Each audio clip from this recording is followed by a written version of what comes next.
everybody! I am Manakyn. Welcome to the stream. How are you guys doing?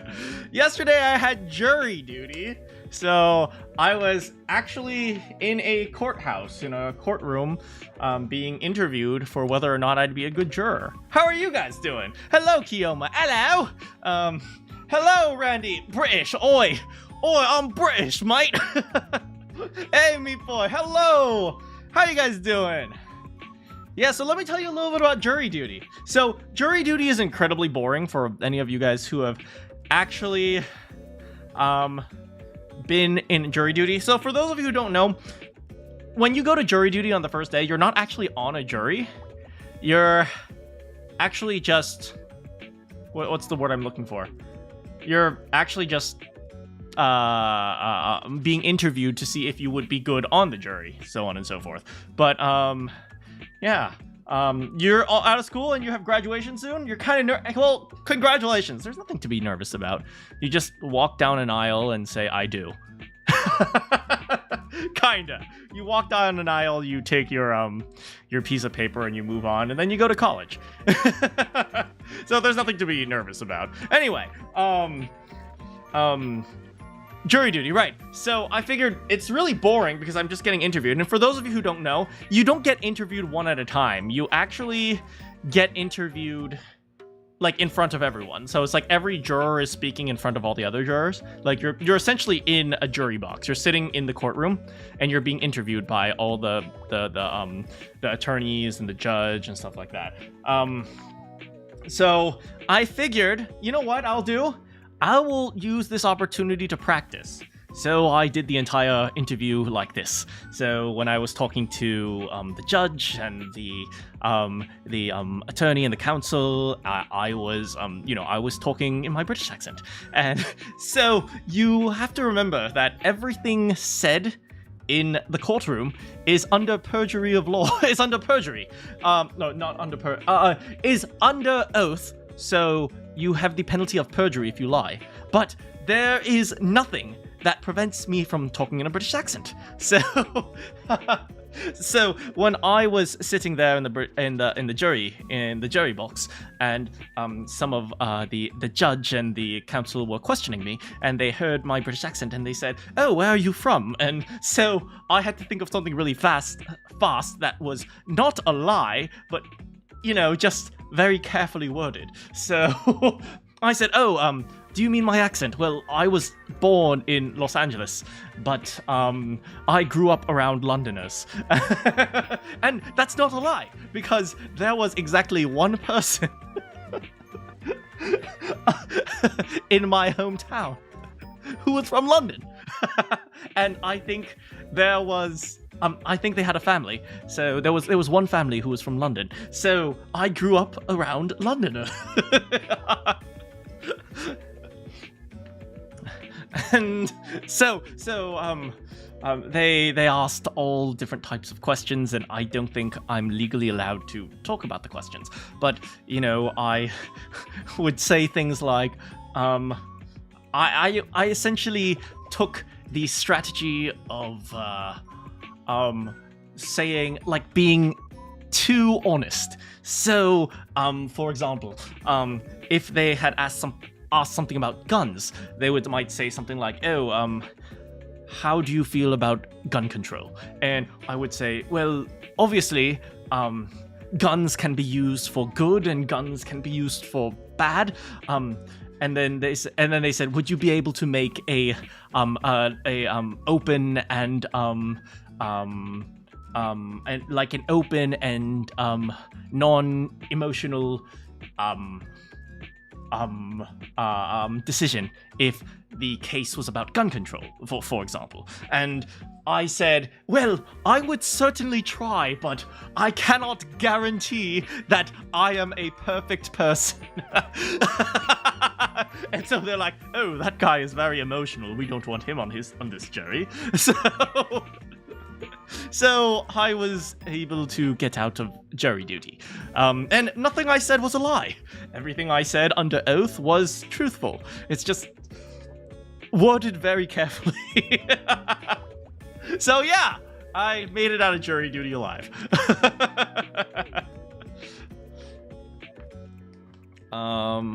Yeah, so I always take the, when it comes to jury duty, I always take the approach of, I can't guarantee that I am going to be a good person, which is the truth. I can never actually guarantee that I was going to be good. Did I see April May? Well, I unfortunately did not see April May. April May was a witness, is that right? Right, yes, she was a witness. Yes, we did not get to see any witnesses. I got to see the defendant, but not a, and it wasn't a murder charge either, so unfortunately I couldn't, go, objection, that man is ugly. Anyway, today we are playing more Ace Attorney. Ace Attorney. We're playing more Ace Attorney. Yes, attorney. Ace Attorney. Attorney. We're playing more Ace Attorney. Let's play some Ace Attorney.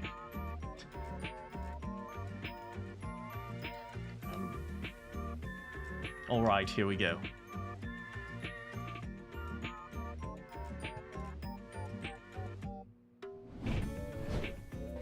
As you all might remember,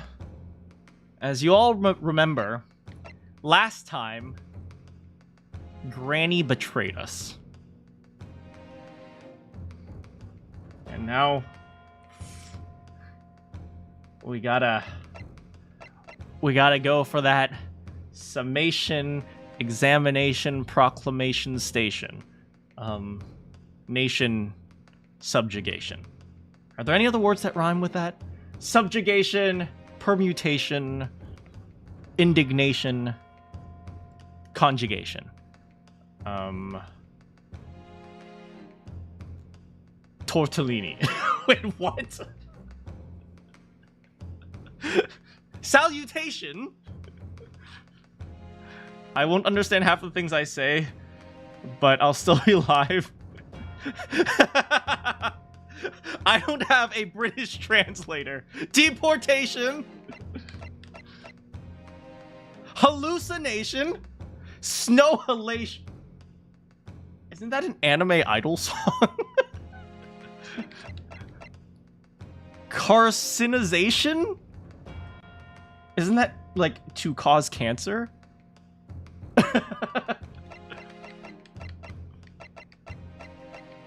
Alright. Are you ready to assert our dominance? The defense wishes to assert its right to a summation examination, my lord! Objection! London is the capital city of the most powerful nation on earth. We have a duty to the world to exemplify the very highest standards of judicial procedure. Summation examinations are an embarrassment that should remain buried. Buried delicious. Buried! Buried! I need to look up the word bury. Cambridge Dictionary. Bury.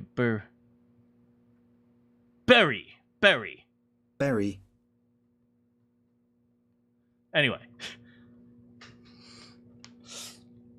But if it's our right, it's our right! I believe it could prove vital in this trial. The defense's position is perfectly valid. The court will proceed with the summation examination. This is madness. No! This is London! What now? Well, I'm not, dang, that's a lot of sweat. There was no mention of this in the letter I received, you see, so, all members of the jury will be asked to explain on what grounds they have reached their decision. On what grounds? Are we required to think? You must all justify your decisions and explain why you believe the defendant to be guilty. My lord, you're rather putting us on the spot. This is most irregular. No mention of this was made before. Can I just say, juror number 2 is like, I mean, she has cleaned the filth out of my heart, and well, I think the waifu of Ace Attorney is juror number 2.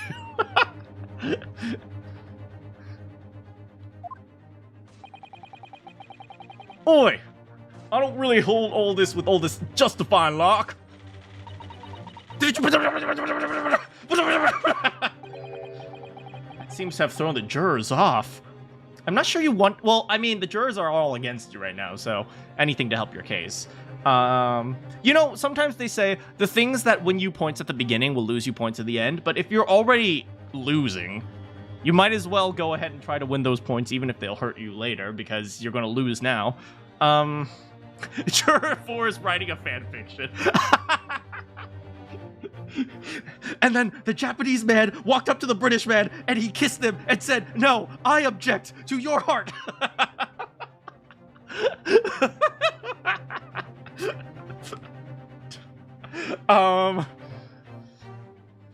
You know, okay. So let's think about how we want to approach this. Obviously, they'll tell us how we should approach it, but okay. If there is one thing I know about court systems, is there is nothing more destructive to a court case than a hung jury. Wait, so hung is the verb form of hung jury hanging a jury? Hanging, it's like I am going to hang the jury. Is that the verb form of hung jury? I don't know. I've never actually thought about that. That was pretty good on the spot. I'm a fan fiction specialist. Anyway, okay, so if we're going to hang the jury... Okay, so for those of you who don't know what a hung jury is often in criminal cases. Once again, I don't know about this legal system, but in criminal cases, a hung jury is when the jury cannot come to a consensus. So in most criminal cases, all jurors need to agree for obvious reasons, right? It has to be, the idea is beyond a reasonable doubt, which means everyone who is reasonable would think that this man is guilty, right? Or not guilty. A hung jury is when, usually it occurs when most people think it is, the person's guilty, but like just one or two people think, no, there's not enough evidence to demonstrate that he's guilty. And generally it's very frustrating for the people who think it's guilty, because a lot of them are like, well, obviously he's guilty. And then this guy's like, well, I don't know about that. What if he didn't kill him with a knife, but instead looked at him and the guy stabbed himself? like, usually people who are against the jury, who are thinking not guilty, they can come up with some pretty interesting ideas that demonstrate that they're not guilty. And it's the most frustrating thing. And it turns the jury on itself. So like the jury starts destroying itself from the inside out. At least that's for what I've seen from my experience. So what we need to do is we need to deputize Granny to become our spokesperson for Magnus McGilded and fight against everyone, right? So that is our goal here. We are going to turn one person against the other 5, and then they're going to rip themselves from the inside. They're going to rip themselves apart from the inside out. And that is how we're going to win this case. Well, not win this case, because a hung jury doesn't really count as a victory. It's more of a, we can't conclude this trial. Which is, in theory, Magnus McGilded doesn't go to jail. So, all right. It seems none of them have experienced this before. All right, then. The summation examination. A defense procedure no practicing lawyer has attempted for years, is it? Well, just maybe. It might be the opportunity we've been looking for to turn this trial around. I'm going to be real here. If the summation examination works and not a single British lawyer has used this before because it's considered useless, then British people are really dumb. Because this guy has no idea what he's doing. So be it then, ladies and gentlemen of the jury. The court hereby calls upon you to state the grounds in which you find the defendant, Magnus McGilded, guilty of this serious crime. Here we go. Us versus the jury. Ooh, this is cool. You know, this is really interesting. This is the first Ace Attorney game, at least I've played, where we actually have conversations between multiple people during the court procedure. Because we interview we question 4 different witnesses at once. 3? No, there were 4. We questioned 4 different witnesses at once. We're now doing verbal battle with 6 people at a time. This is really cool. The summation examination. I'm just a bill, just an ordinary bill. There was no one else inside the carriage at the time, so it has to be him. Is that all you're gonna say? I trust the driver. He has an excellent memory. 4 passengers with fares totaling 20 pence. He stuck the chap next to him like this. Oi, he stuck the chap next to him like this. Brazen, I must say. Absolutely brazen. I have simply typed and collated all the statements made thus far, and drawn the logical conclusion. And then Prosecutor Van Zieks knelt down and said, "No, this trial isn't about murder. It's about love." You can trust the guild. Fair is our motto. We haven't raised prices above 4 pence for years. Oh, Granny! The scoundrel stabbed the poor man like this! Yeah!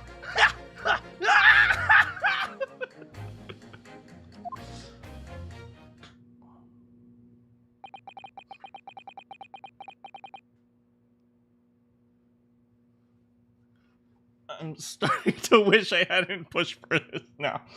I mean, they all have reasonable arguments. They're not arguments based on evidence, which is kind of the worst part. The maid was like, "I believe him," and the first guy, the guy with the top hat, was like, "Well, he's the only one there, so it must be him." History. Here, he's like, "There's no one else there." She's like, "I trust the driver." Juror number 3 didn't even give an argument. He was like, "He stabbed him like this." And juror number 4 didn't even say anything. She's like, "I looked at the facts," which is probably the strongest argument of them all, because she didn't even make an argument. So you can't really argue against an argument that isn't even there. Juror 5 said, "You could trust the guild. We haven't raised our prices for years." Juror number 6 said... Juror number 6 became juror number 3. You blamed the prosecutor. Wait a sec. Hold on a second. I feel like a lawyer now. I'm not even looking at pictures. I'm just looking at the words. Juror number 2 said 4 passengers totaling 20 pence. Juror number 5 says we haven't raised our prices above 4 pence. I assume 4 pence means 4 pence. But if 4 passengers with fares totaling 20 pence, that would be 5 pence. Right? Which means we are going to make the jurors hate each other. Yes, I got it. We are going to destroy them from the inside out. Let's do this. Some of the jurors don't seem to have wonderfully formed arguments, do they? Well, let's see what we can do. We need to get these 6 jurors to change their mind. I'll have to throw everything I can at them. Use some very persuasive language. Just a moment, Mr. Naruhodo. according to my book, it's not quite how it works. We're gonna destroy the jury. Math for the win. Yo, cage matches. And in the left corner, juror number 2!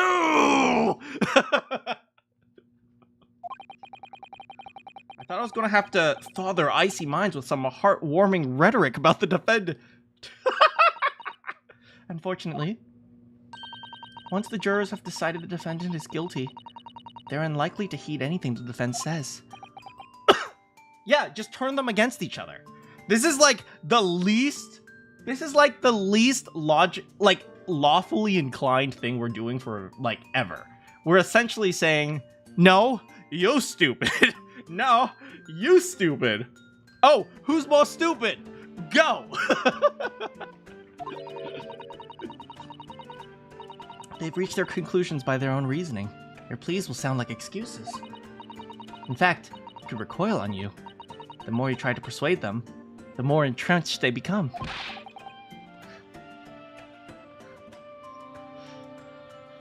Then what on earth am I supposed to do? I'm just citing what I've read about British law, Mr. Naruhodo.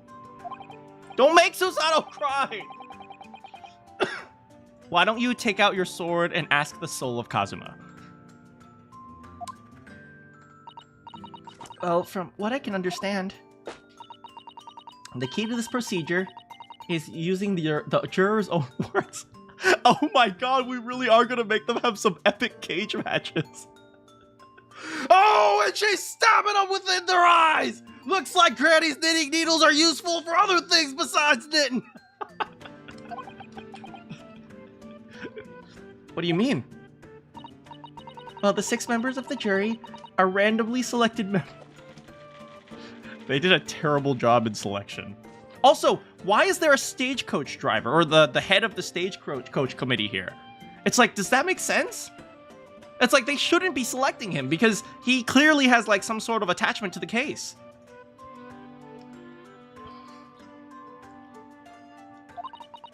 They may appear to present a united front, but the truth is, they're all idiots and they're all dumb.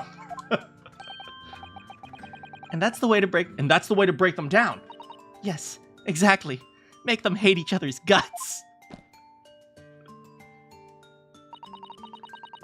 We must listen very carefully to what each member of the jury says. And see if we can identify contradictory statements. I'll be the ref. If we can, we can contrast them. And we can throw them in the pit! I see, so contradictory, huh? In a way then, this is similar to a regular cross-examination. Yeah, I suppose you're right. Find the contradictions in their statements, pit them against each other, put up some advertisements for Monday Night Raw. Join us for submission examination at the courthouse, Mondays and Thursdays at 4 p.m.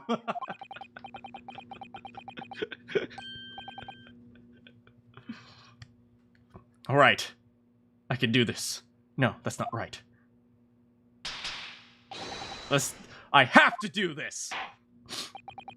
Can we start proceedings, counsel? Take the stand. I'm expecting a clear and concise rebuttal. Yes, my lord.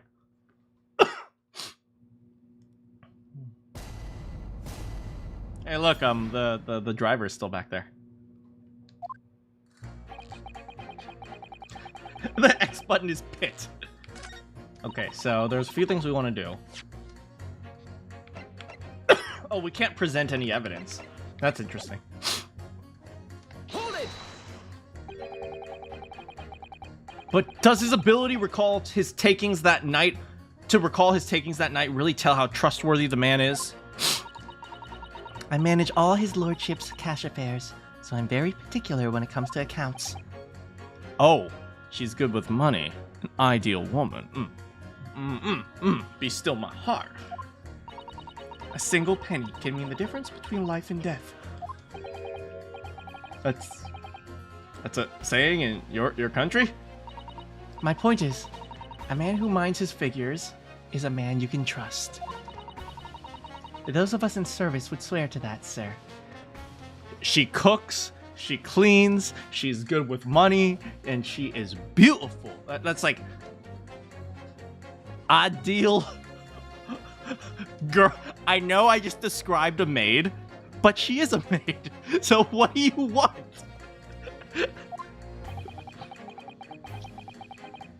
Does the bench really need any more polishing?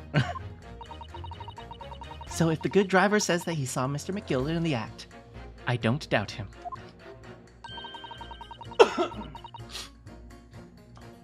The only task left to do is to dispose of the rubbish. Now, wait a minute. One of those jurors mentioned something about money, I think. Now would be a very good time to listen carefully to the other jurors' statements. If you notice inconsistency, throw him in the pit. Unlike Desiree. He's gonna accidentally stab juror number 4, I swear to God. Oh, go back. Hold it! That's how much it costs to take an omnibus? That's right! Oh, that's right! As the guildmaster, I decided to set a policy for all drivers across the city. I know his voice keeps changing, I apologize. One fare, no matter which bus you take or how far you're going. We have to compete with the rise of motor car, you see. Us coachmen have to make a stand together. Motor car, you say? Yes, and this murder on one of our buses is extremely damaging to our cause. It's beyond the pale. I am drinking in court. Is this the crime or his buses he's more worried about? Anyway, every member of my guild is reliable and trustworthy. So if the driver says he saw him do it, that fella in the dock is as guilty as sin. I'ma murder you all!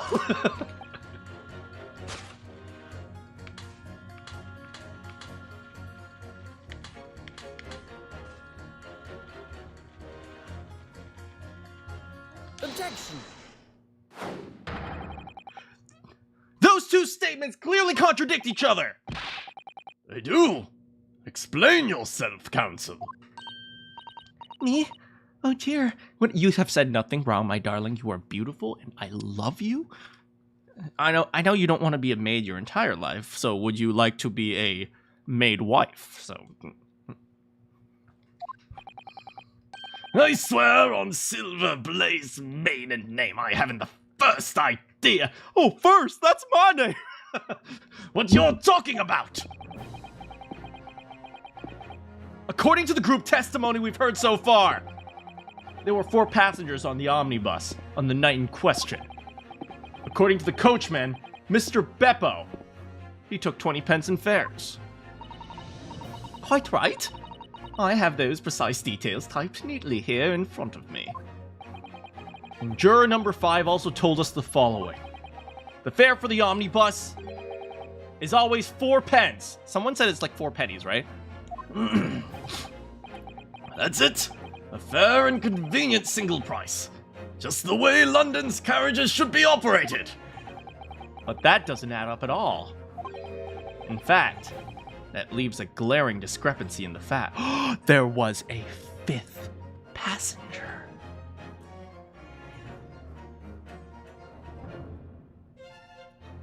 Oh, oh, oh, oh, oh, oh, oh, oh. Why, man? Why? 4 passengers saying 4 pence, paying 4 pence each. If you do the multiplication. Wait, no, I'm bad at math. It would be, no, I'm really good at math. Exactly. As I said, it doesn't add up. Figures are different. By 4 pence, in fact. By 4 pence, in fact. Or precisely one person's fare. One person's fare? That makes more sense than me thinking he overcharged them for 5 pence. Yeah! How dare you insult Mr. Beppo? Mr. Beppo is an honest man. Maybe he just doesn't have the best memory. He doesn't remember there was a 5th dude up there who was all like, oh yeah, there was a dude with a knife, but I don't remember. In other words, on the omnibus that night, it's distinctly possible there was another passenger we've heard nothing about! Oh! Ryunosuke! Oh! This can't be right! The coachmen of the guild are good, honest men, one and all! Trustworthiness is our watchword! The figures your coachmen claim most certainly do not add up. Your watchword, good sir, is a fallacy. I beg your pardon, go back to your fan fictions! Mr. Guildmaster, I think you ought to consider that if this trial were to end now, the news will surely spread all over London that coachmen are dumb! Ow! The news that one of your coachmen tried to hide the fact that he let a nefarious character ride his omnibus home. Alright then! How do I make this miserable trial not end? Well, according to my book, you simply launch a ball of fire into the innocent side. No, hold your horses there, coachman!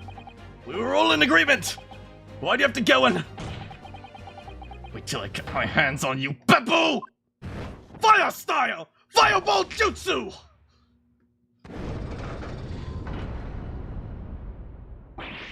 Oh, this is all very irritating. I beg your pardon, sir. Oh, wait, she wasn't English. I beg your pardon, sir. I'm going to do the same. Yeah, I knew Maid was best girl. My girl! For the love of Mike! Who the heck is Mike? For the love of Michael Jordan! Not you as well! A penny can be the difference between a smile and a tear, after all. I certainly can't put my trust in someone who doesn't follow my exacting standards in the matter. Oh, really? I, for one, think it's only proper that we hear from the witnesses again. I love you, Japanese man. What? Inserting my own desires into the game. Well done, Mr. Naruhodo, you did it! If we could manage to change 2 more jurors' minds, we can Wait, we have to change 2 more? It's a 4 versus 2! Why do we have to change more?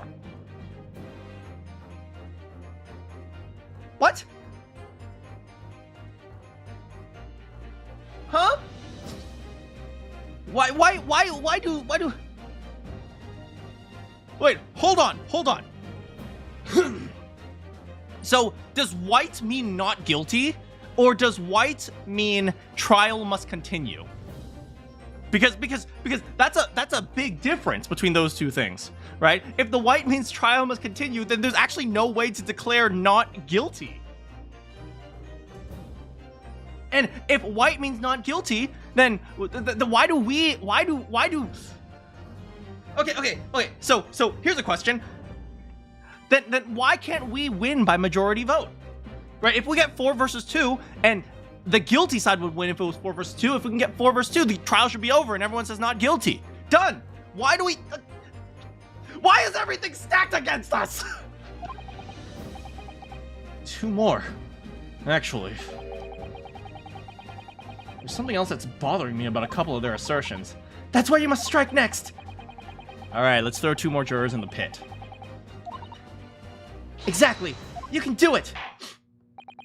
Well, the scales of justice have shifted, but they still weigh heavy on the side of guilt. Counsel, you have the floor again. Continue with your summation examination. I'm changing my leaning to innocent because I'm the best. You are the best. There was no one else inside the carriage.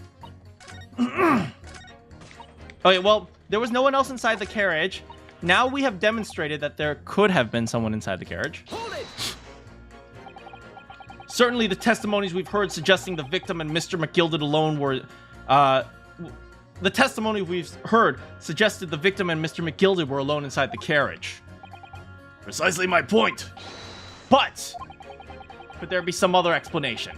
Something we haven't considered yet. Such as? We've literally... Ryunosuke, we literally discussed this. Well, perhaps there's something we could, all work out together. Reno, we literally just talked about this! There could have been a fifth person! Now listen here! Maybe you don't know how things work around here because you're from foreign climes. But we're here to form our opinions as individuals. And I have.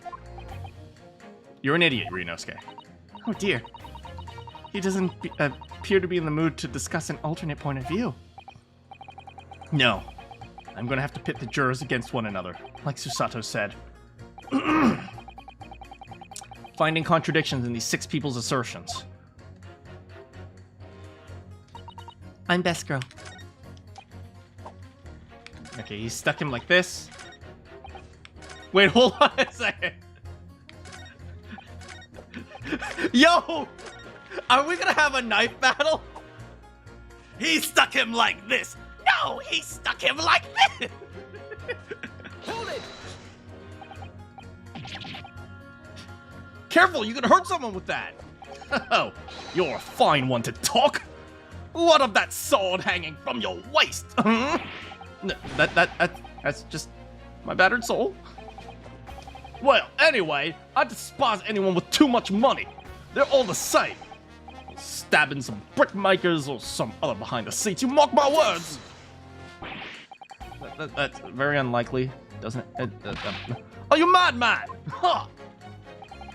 We know that small shorty is a rotten Shylock. Well, yeah, that seems to be the case, but Mr. Naruhodo, please. If he's been trying to squeeze money out of us less fortunate, then as far as I'm concerned, he's as guilty as sin, the Manakyn.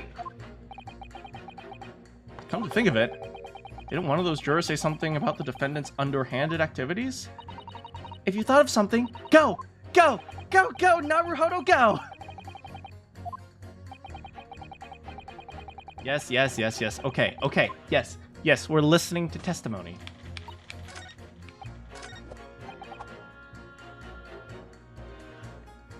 It beggars belief? What does that mean? Hold it! I really think you should stop waving that needle around. You heard what the good coachman said before, didn't you? Stab! Stab us! Stab them all! Yeah, that's what he said.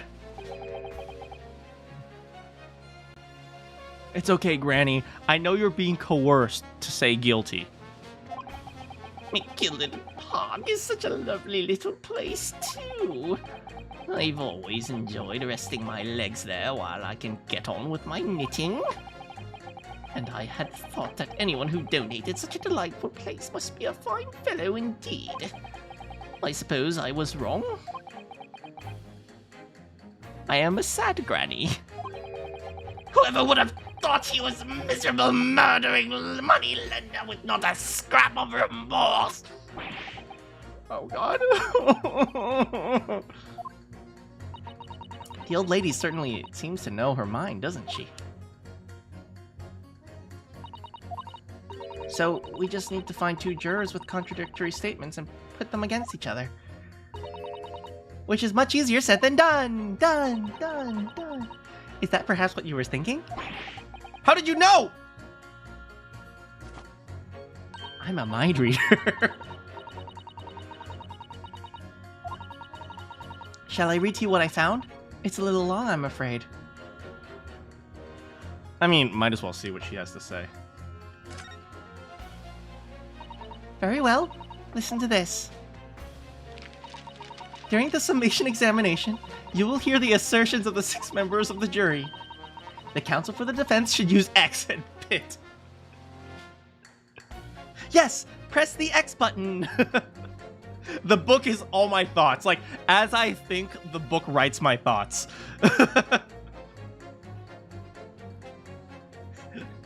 As I continue to think, oh, is this your shirtless fanfiction with Kazuma? Wait, don't read that. Yes. Okay, she's just giving me instructions.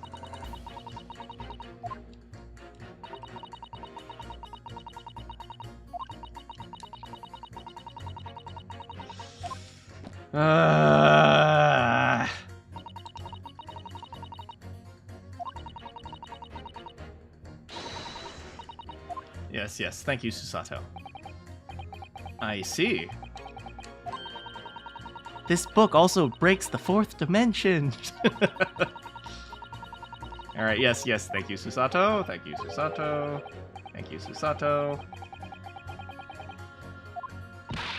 That's the spirit.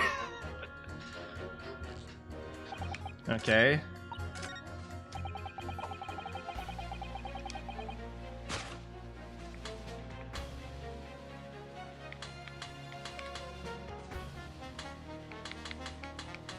All right. And in this corner, the Maiden of Destruction, juror number 6. Objection. Those two statements are completely contradictory. Wait, why did I become British? Explain yourself. Oh, dearie me. I was only knitting a jumper for my other half.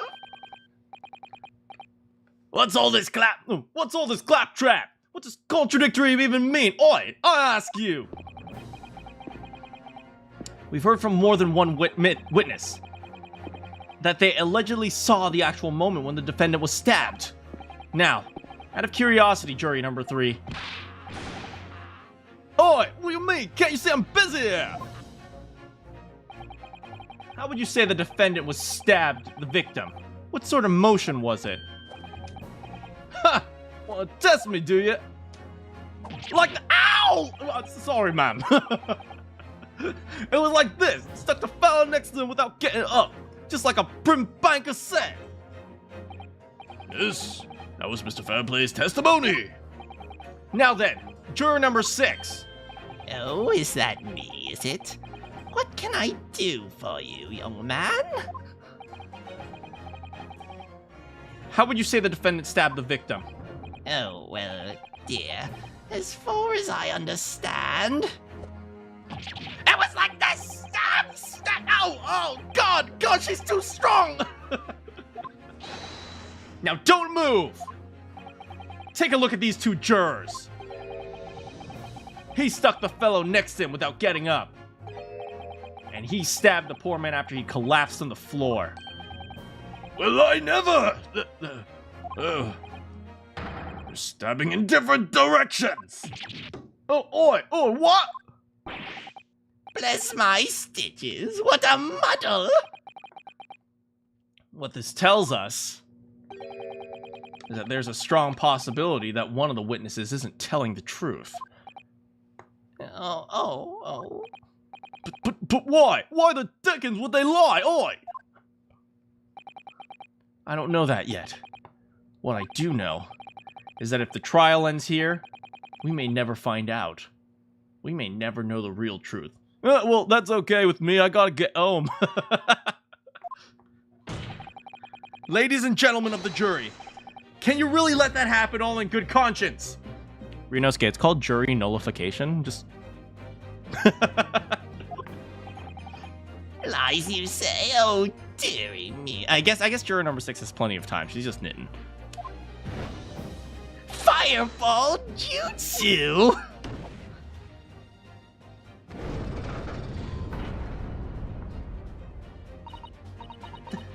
The scales. I don't believe it.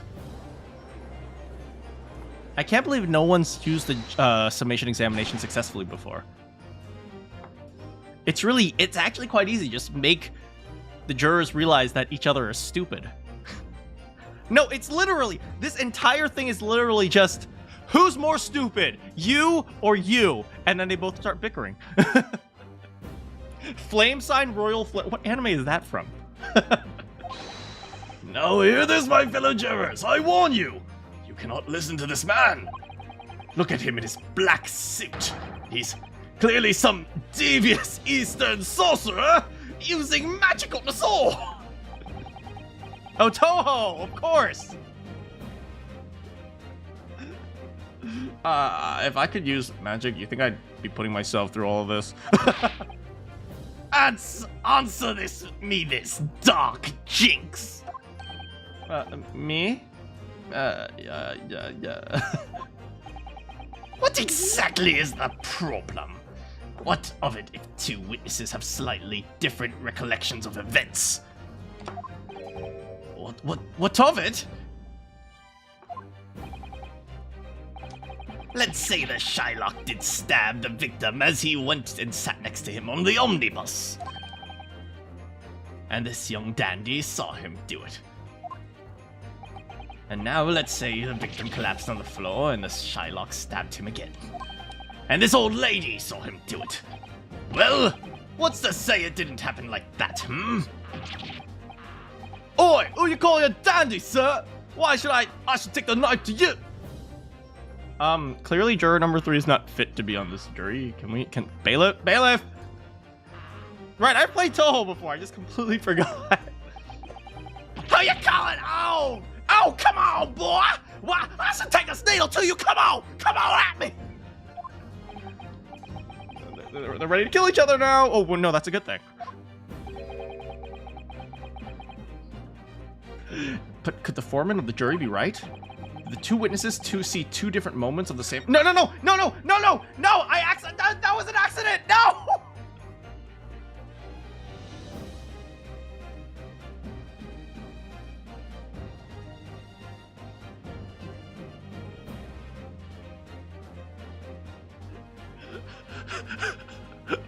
Oops.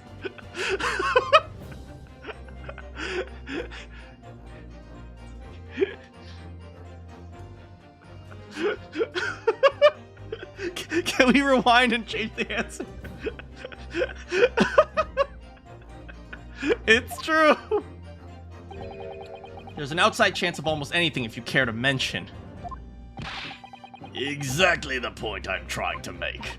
Before you go any further, Mr. Naruhodo, what is it, Mr. Sato? I think you're dumb. You see, this evidence makes it quite clear. There isn't even an outside chance of what the juror is saying. Thanks for having my back, Susato.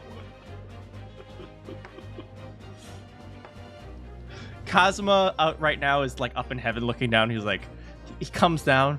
My hopes and dreams are ruined. How did I miss that? Fortunately, Mr. Foreman. What is it, you dark jinx? Come out with it! What you're suggesting is impossible. It's out of the question. What? What are you talking about, man? How can you possibly say that?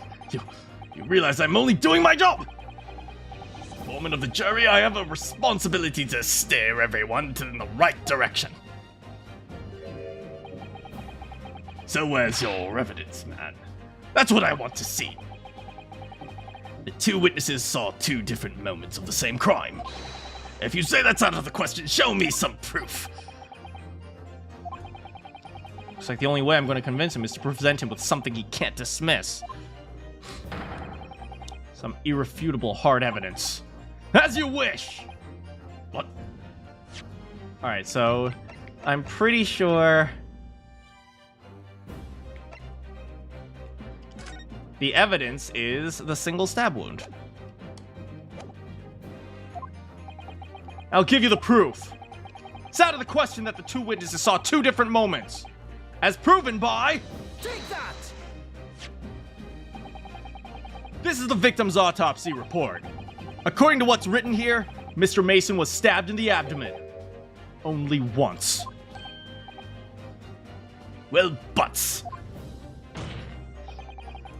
It's quite simple. The victim was stabbed precisely 1 time. Which means the witnesses can't possibly have seen it happen 2 times!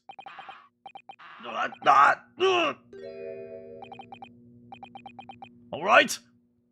Alright, I concede defeat. Oi!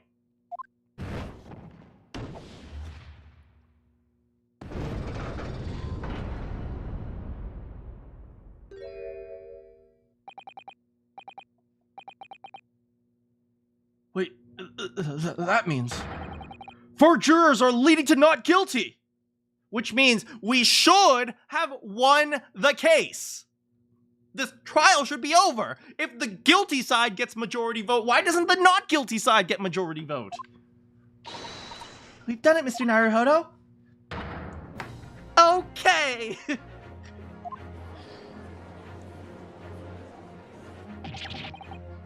What are you playing at, you dandy fool? Oi! Shut your trap, sir! No one deceives me! But we had a consensus! I said shut your trap! I know a liar when I see one! Ugh! And if the chap ever dares to cross the threshold of my shop, oh my god, he is a sociopath! We'll just stay on this screen for a few hours. What the? Who put this jury together?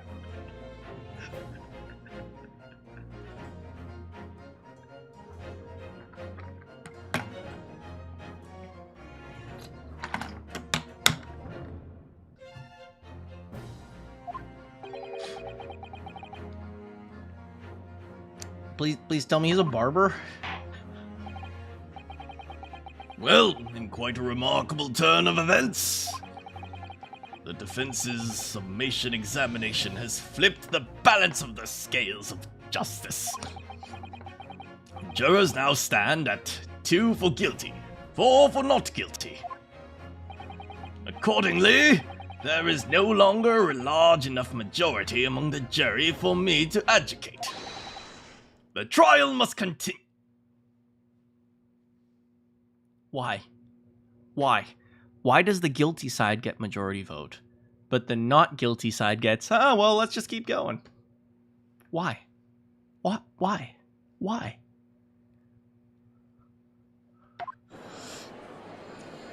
He's still licking his knife! I hereby ask the defense, the prosecution, and witnesses to return to their places, and call upon all of you to continue to pursue the truth.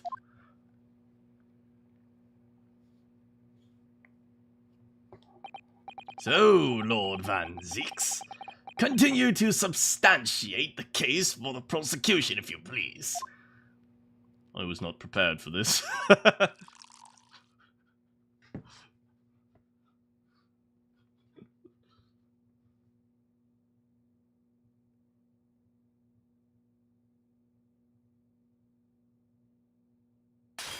What the?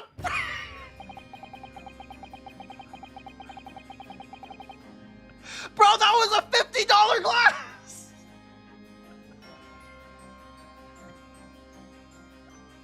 We can't beat this man! He's too powerful! Having savored the rich aroma of the carmine contents of this hollow chalice,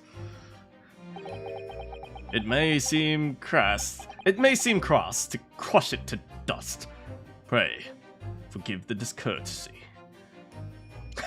His hands are like bleeding, and he's like, this is true power. Lord Van Zeeks! Is it cold in here, or is it just me? That was glass. It was glass. He's like, I need my own blood to unlock my final form. As your antiquated tome no doubt says, the prosecution may not speak during a summation examination. So I honored a deathly silence and listened to the charade. It seems I overestimated the intelligence of the jury. Well, no matter. There is nothing so hard to prove at this. There's nothing so hard to prove as a self-evident truth, it would seem. No, and why else would we grace the courtroom with our presence after all? After all. Yes, that's right, to zoom in on my face. I'm beautiful. So let us proceed to the next round of battle.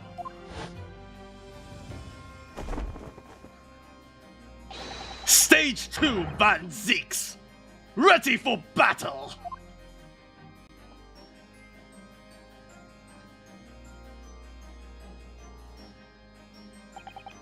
Witnesses! I have dropped my cloak. I'm sure the ladies in the audience are screaming, "Ah, Nancy!" I trust you heard the summation examination we have just had to endure. Oh yes, sir. That I did, sir. Of course I heard it. Wait, his accent changes like every 3 sentences. Of course I heard it. Yeah, sir. I heard it. You, sir, on the end. Coachman! I believe it's Beppo. Yes, sir. My lord, sir.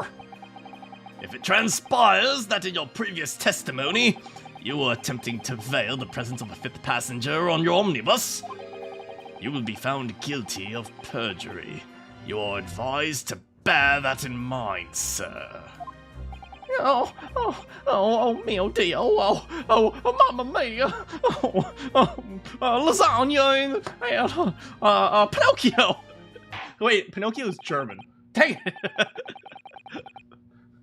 Now then, witnesses, I hereby call on you to testify before the court again. No, Pinocchio's Italian. Is Pinocchio Italian or German? Pinocchio. No, I was right. but now everything makes no sense. Never mind. You will explain various misgivings brought to our attention by the defense's summation examination. How do you pronounce "our" in British English? You know, I've actually been struggling with that. Cambridge. Is it "our" or "or"? To "or." Wait, I actually need to listen to this. Give me a moment.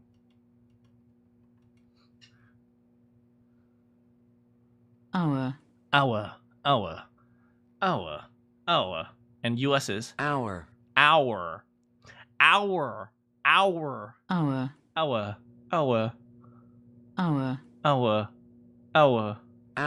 Our.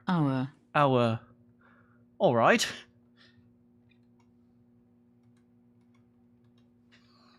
Oh. Hello. There we are.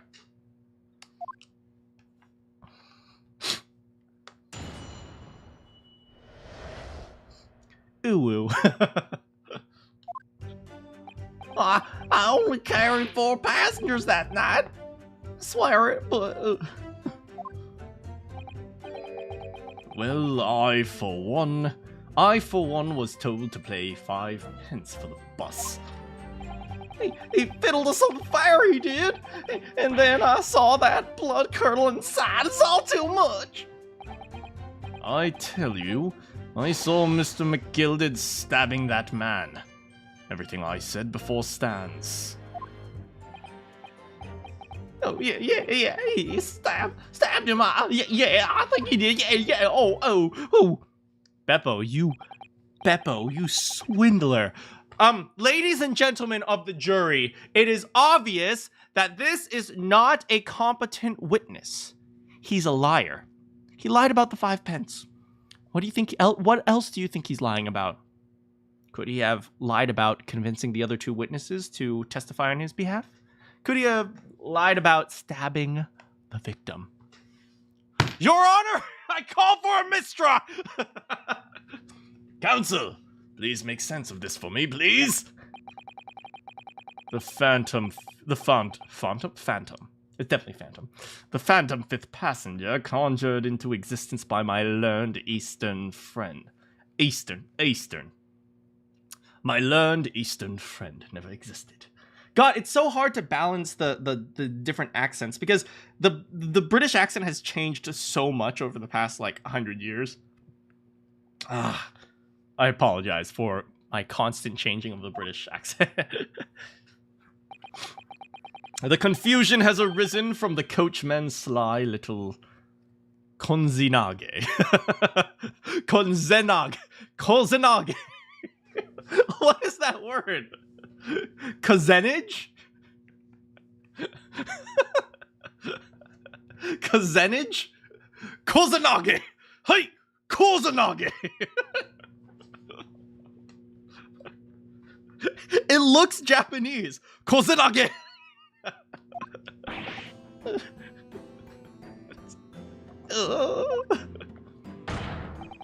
Beppo! Explain yourself. I'm terribly sorry, Guild Master. Look, he has eyes. Satoru Kozenake. The guild's fare is 4 pence across the board. You know that. Am I to understand that you've been overcharging our passengers by a penny? How dare you! It's so cold. And the last run of the day is always half empty. You know you are allowed to charge different fare for different times of day. You have been dishonest, coachman. I'm sorry.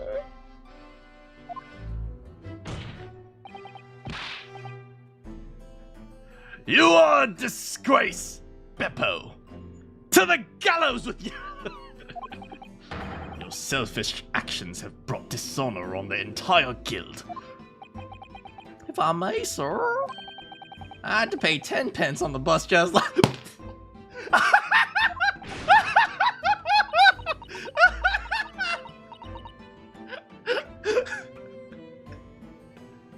And this is why the motor cars won. 4 passengers, 5 pence each. 20 pence. I've done the arithmetic 10 times, but I can't make the result any different. Maybe, is Susato like the only person who knows math in this courtroom? No, that figures. Man, poor lady first. Also, I kind of want to see their bios. Let me check their bios quickly. Alright, so lady first. An apprentice miller who witnessed it. A gentleman who works at the city bank. What's the difference between a gentleman and just a man? Is he a gentleman? He seems gentle. I mean, let's be fair. Magus McGilded kind of looks evil. So I can understand why people think he's evil. Or maybe that's just because I've watched Austin Powers, and he kind of reminds me of the short guy in Austin Powers.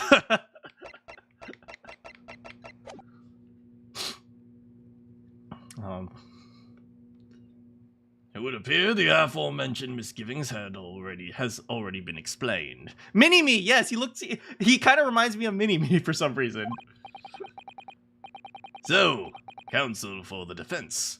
Your cross-examination, if you please. Except he has hair. We've already had the pleasure of a protracted cross-summation examination today. I see you intend to continue the parlor games. Absolutely! I love parlor games! Let's play darts!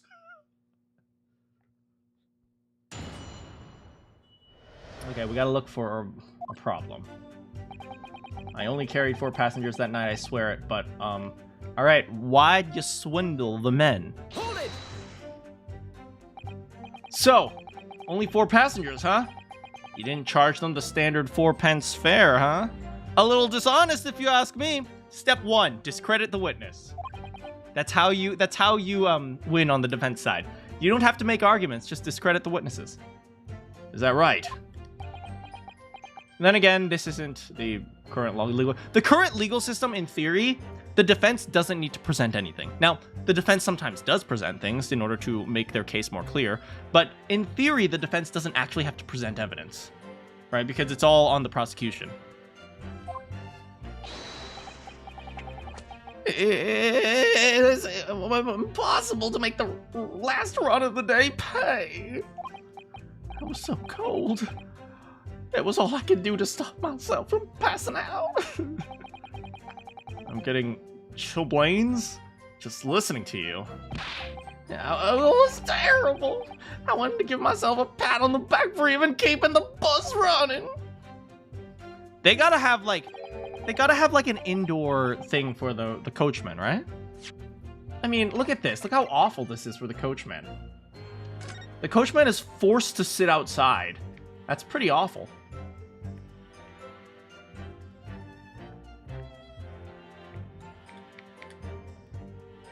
London 5th Avenue.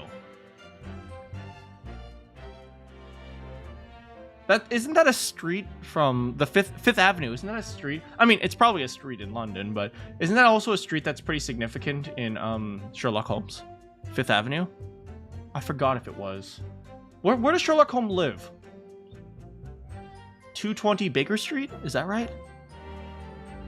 I forgot where he lives, Sherlock Holmes. Like 220 or like 221? Or was it just 21? I don't remember. But yeah, but I think 5th Avenue was supposed to be like important in Sherlock Holmes or something. Anyway, totally random. Doesn't a dedicated coachman deserve an extra penny per passenger? You're digging a deeper hole for yourself here, buddy. If only there had been a 5th passenger. Yes, there was! There was! Okay. Right? If there's a short dude like Magnus McGill did, there's probably a shorter dude in the box. Trust me on this one. What's another Irish name? McGonagall? McGonagall. Okay. Dunkleberry McGonagall. Okay, that's the 5th. Then we would have another suspect.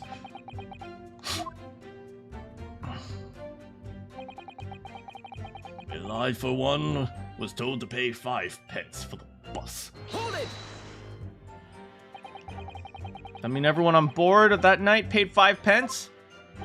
Well, I paid 5 pence too, sir. And I just told you that I did. Flat fare of 5 pence across the board? It's not something to be proud of, buddy. The so-called discrepancy my learned friend identified was nothing of the sort. Much like a phantom killer you so desperately needed. It's gone. Dead. Buried. Killed. Just like you will be. I'd been happy if it ever existed in the first place.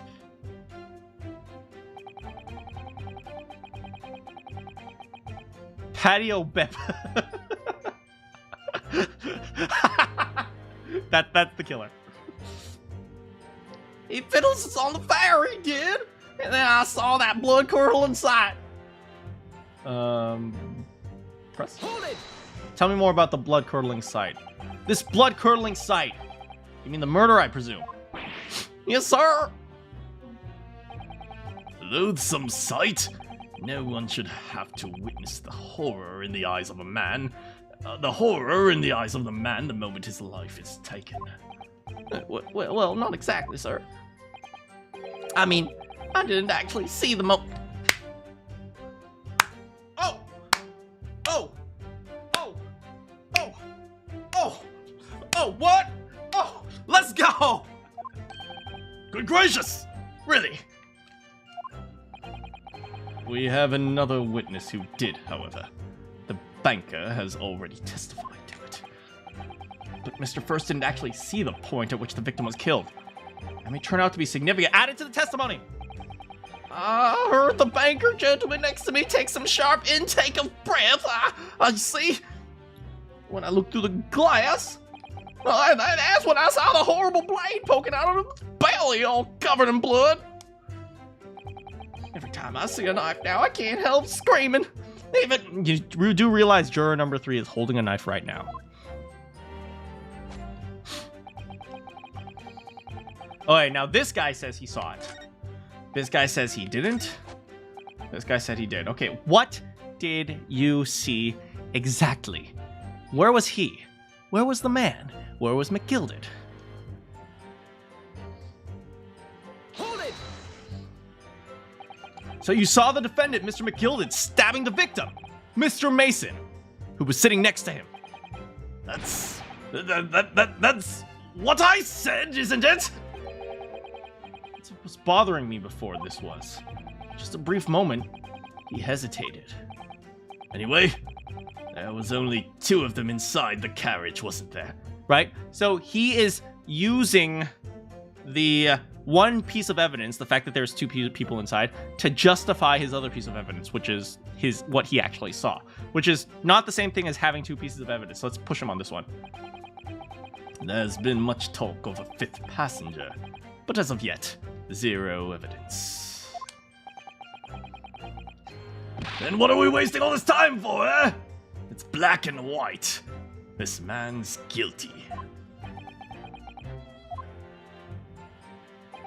Something about Mr. Fairplay's testimony just jars with me? Oh, okay. I wish I could work out what it was. Yes, he stabbed him. Yeah, oh, gee, oh, boy. The trial very nearly came to an end. Somehow we've managed to keep our chances. Oh, I forgot to push that last one. We can't waste this. I have to use it to bring some new facts to light. If you're not careful when you press these witnesses, the danger is that the jury will end up believing something unhelpful as they did before. Maybe, but we can't let the fear of that happening stopping us.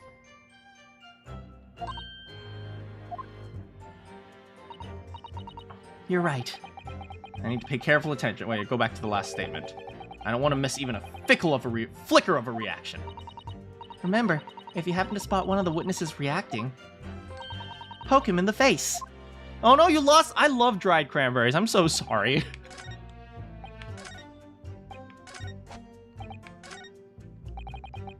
Hold it! I hope you find your dried cranberries or you get a chance to get a new one. Earlier, you testified that you saw the moment the defendant allegedly stabbed the victim.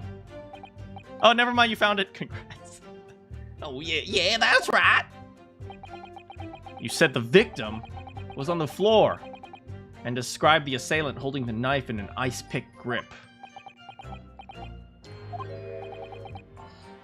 I suppose.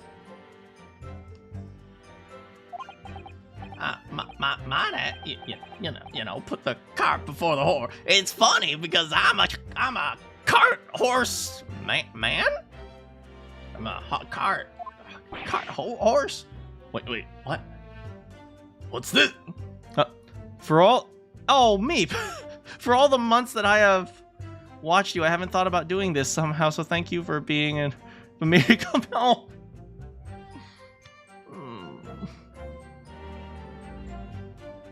Oh, thank you, me. That is. Oh, thank you so kindly so much for thank you for joining and just hanging out and really just having so much fun with us. It's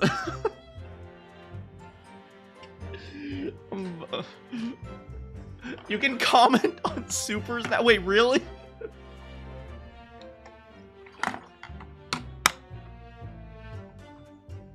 How do I do this? What happens if I put a heart there? Oh, there we go. Thank you so much, dude. Oh, wait. I'm a big, strong man. Don't cry. I'm a big, strong man. Do you have any questions? I don't cry. Thank you so much. Thank you so much for hanging out with us today. Thank you so much for having a great time with all of us. Really, it's really all of you guys. It's really you who's hanging out and really that making this stream super fun for me. So thank you.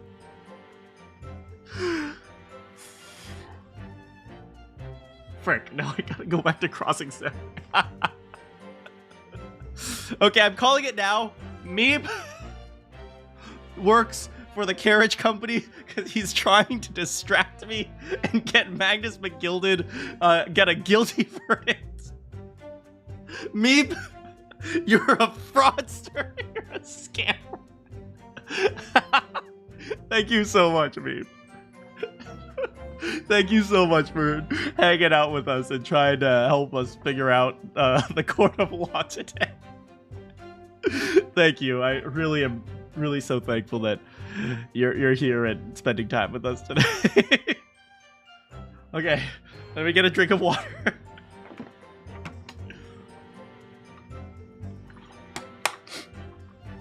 Ooh. Okay, we're good. One moment. Okay, I think we're good.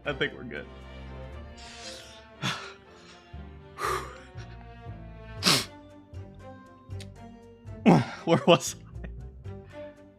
What's this? Well, I'm quite sure of most of it. I was driving my horses when I heard a scream from the seats of the roof deck. Oh, I expect That was me, sir. When I turned around, yeah, I saw through the skylight. Gentleman on the floor, knife is sticking up out of his midriff. Gentleman on the floor. So he saw the dude on the floor. That's right, and fellow holding the handle was the famous man. Yeah. So you didn't see the moment of the stabbing.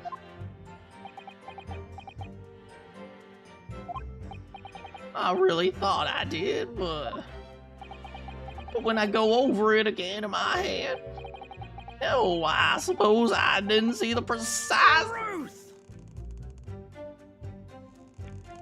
You good there, buddy?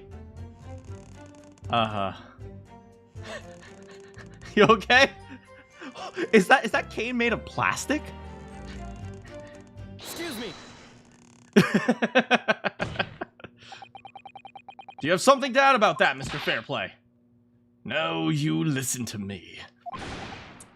I know what you're thinking. He didn't really see the exact moment the fella was stabbed. The feller was stabbed. This is the stupid, invasive R. The fella was stabbed. What are the chances of that?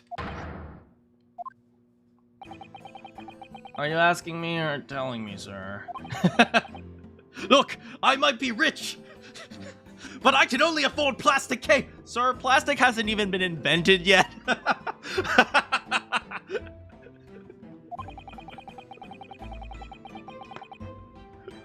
I might be able to extract some new information if I can answer him cleverly. But you have just happened to see the exact moment. The crime was... some days are like... Well, it's a little hard to believe, certainly. Unless you spend your time peeping through a skylight on the top of an omnibus, that is. Plastic was invented in the 1870s, but only commercially sold in the 1900s. Wait! So this guy might be freaking filthy rich, because he has access to plastic, and no... Oh my god! Okay, I take it back. This man is rich as hell. Peeping! I'm a respectable city banker, I'll have you know. And I know what I saw! I remember it. Remember it. Oh, ours are so weird. I remember it as clear as a Ballarat day. Ballarat Day? It was a grim scene, I don't mind telling you.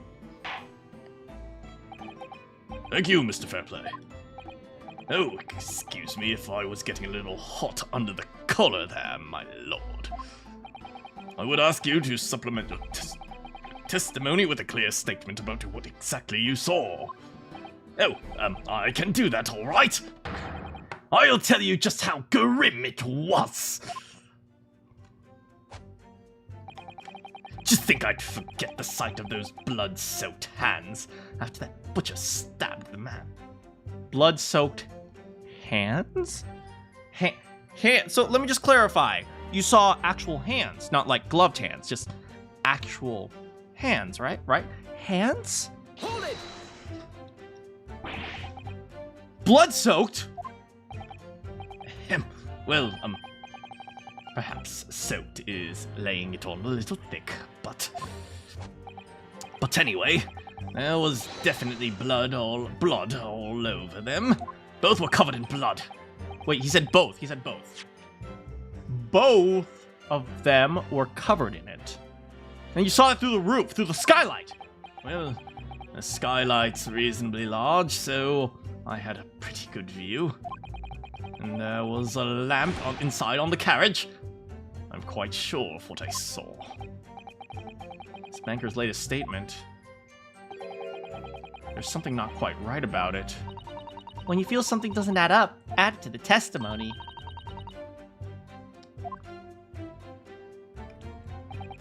Not long ago, this trial very nearly came into an end, but we're, you know, faking our way through this. Yes. Oh. Yes.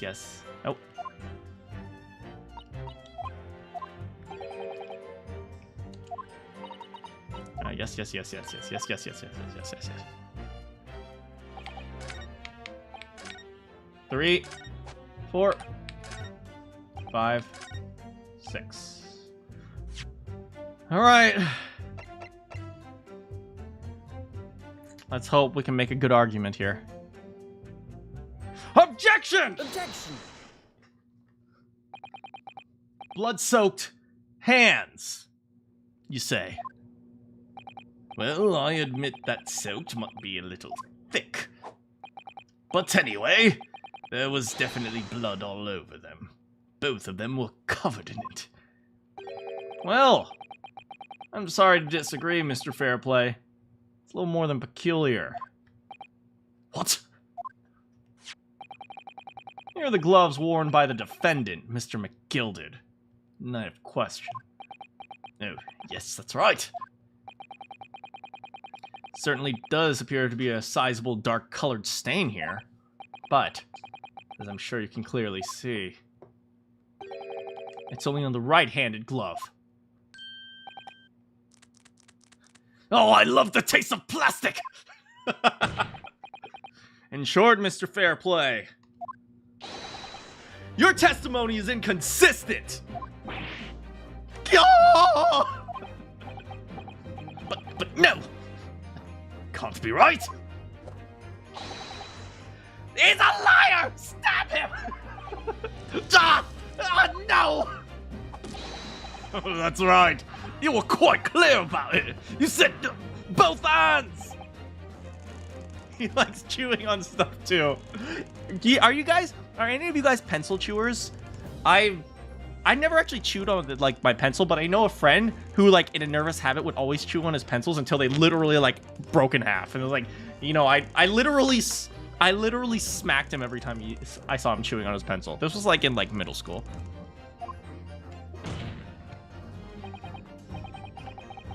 Mr. Fairplay, if your last statement was a lie, it calls your entire testimony into question.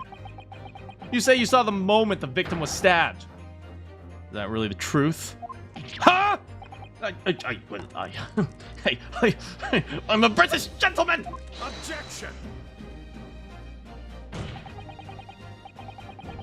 It was a simple mistake. You cannot justify accusing this man of lying.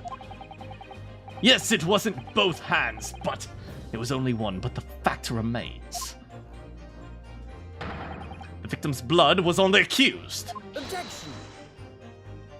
Objection! Nuh-uh! There's a strong possibility that the witness was deliberately trying to mislead the court! Wait, I'm a city banker, for pity's sake! My word should be the gold standard! Gold, see, that's funny, it's a pun, because I'm a banker. I'm a gentle man, not some gutter snipe. Upstanding members of society don't prevaricate.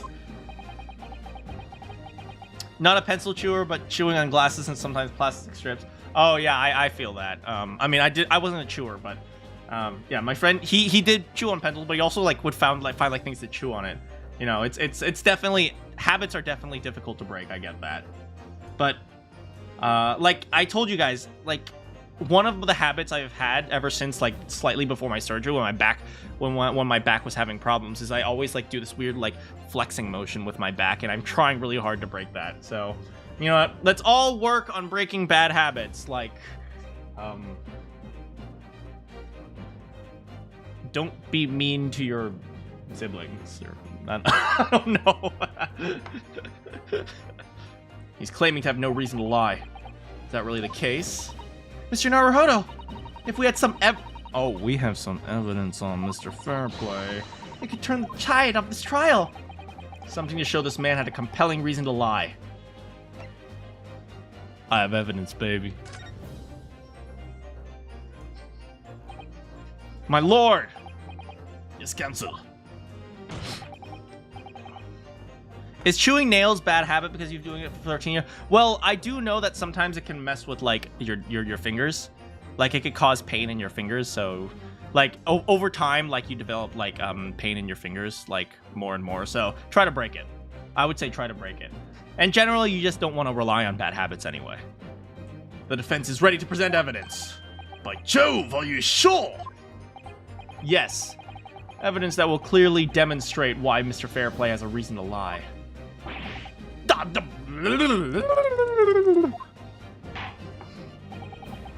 Very well. I hereby call on the defense to present its evidence. The evidence that demonstrates a motive for the witness's alleged deception of the court. You've been doing it for your entire life? Haven't been able to have it? I mean, habits are super hard to break. They take years to break, but little by little, right? Like, when you see yourself doing it, just think, okay, let's try not to rely on it. Just little by little. You know, people do things like rubber bands to, like, snap whenever you do it, or, like, shock bands even. But, you know, sometimes it's just time. Really, in order to break habits, what you need is time, which is the suckiest answer, but it's the truth. So, just little by little work on it. Hey, guess what, everyone? Take that. Take that! This is a list of the debtors who owe money to Mr. McGilded. Yes, a list of innocent victims crippled by the accused extortion.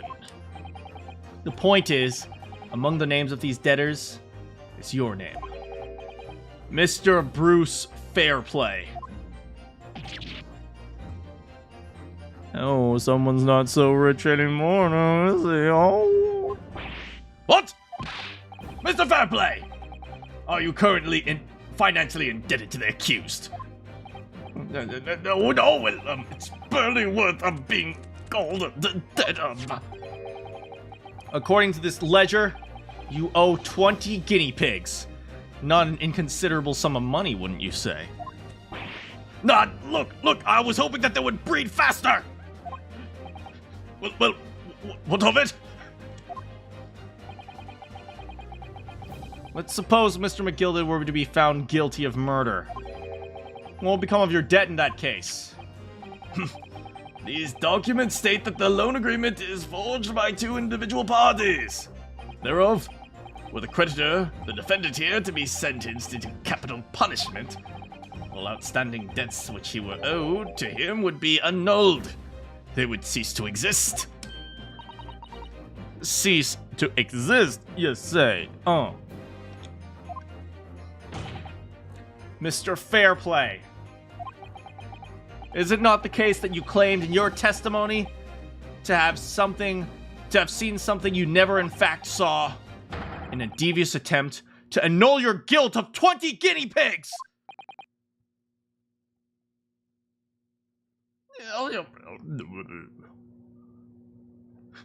A guinea pig is about 30, so 20 guinea pigs would be about $600. I mean, if you owed $600, that's not a small amount of money. That would be what? In this era. Let's see, so maybe divide by 5? I don't know, like $120? Ah!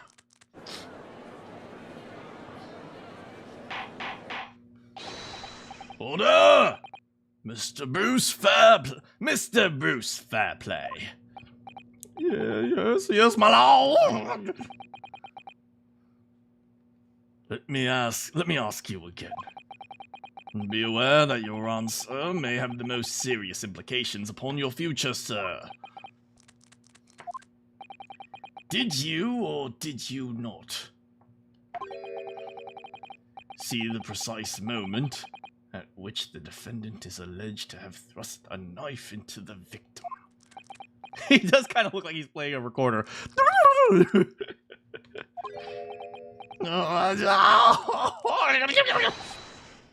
Your silence speaks volumes. You did not tell the truth in your testimony. All right.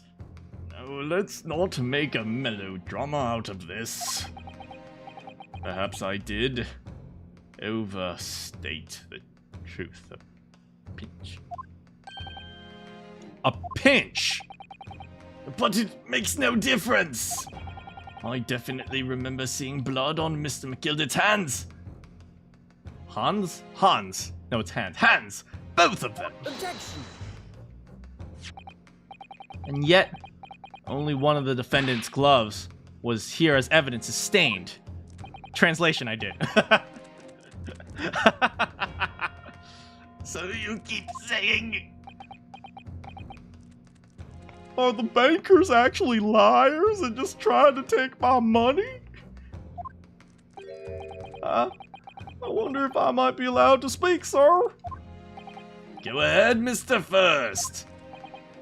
Well, the thing is, I think I remember seeing it myself as it happens. Seeing what? Wait, hold on a second. A milliner. What's a milliner? Milliner. What's a milliner?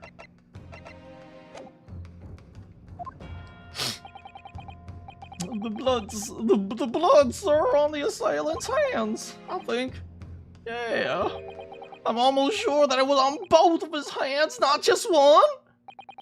What? That's fine. It's fine. We're just demonstrating. We're slowly demonstrating that there was another person on the bus.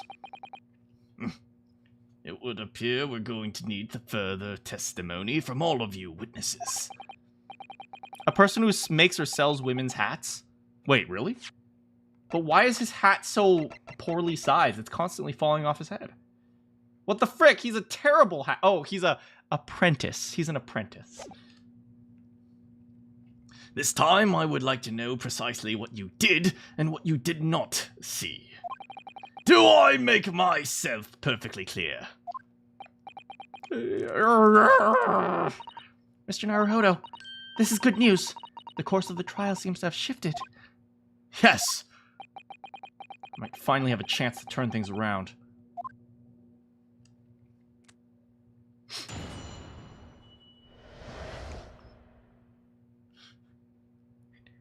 First middle name is Damsel. Lady first, but Damsel. There was blood on blood. Blood. Blood. Blood. How do you say blood? Cambridge.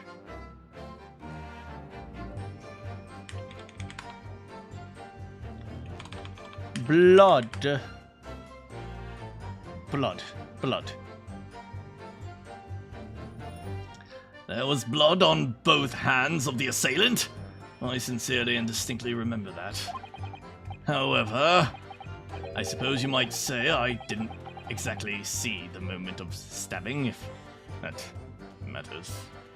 It doesn't matter, but I'm just gonna state it because you all think it matters. Stupid. I remember seeing the knife. I remember seeing both hands of the attacker with blood. I didn't actually see anything myself, no! Thank you, Beppo. Anyway, the fact remains. There can't have been anyone else inside that carriage.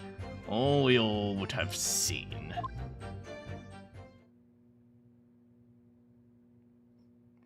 That would be worth $25 back in. That's a reason. I mean, $600 is a reasonable amount of money today.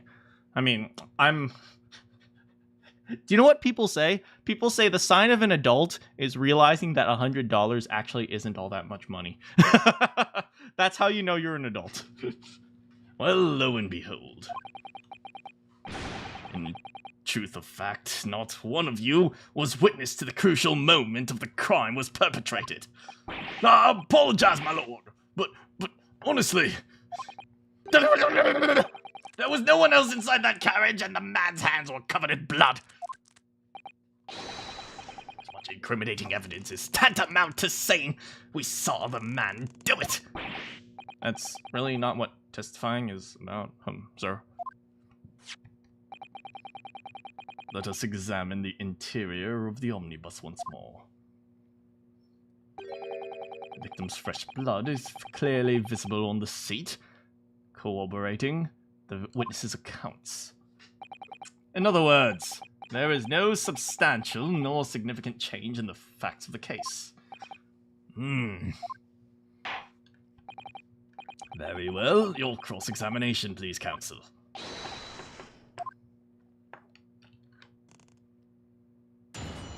Alright. What the witness really saw. There was blood on both hands of the assailant, I distinctly remember. Was the assailant wearing gloves? Hold it! No! The evidence tells us otherwise. We have the gloves the defendant was wearing in the night of question. I'm well aware of that, sir, but nevertheless, I know what I saw and I stand by it. The man had blood on both his hands. He's defiant, even in the face of hard evidence. He's steadfastly refusing that he might have been mistaken about what he saw. Maybe he saw both hands, but the both hands of someone else. Your reasoning is dire. One hand or two, the salient point remains unchanged. Minutes after the grim crime, the victim's blood dripped guiltily from the accused fingers.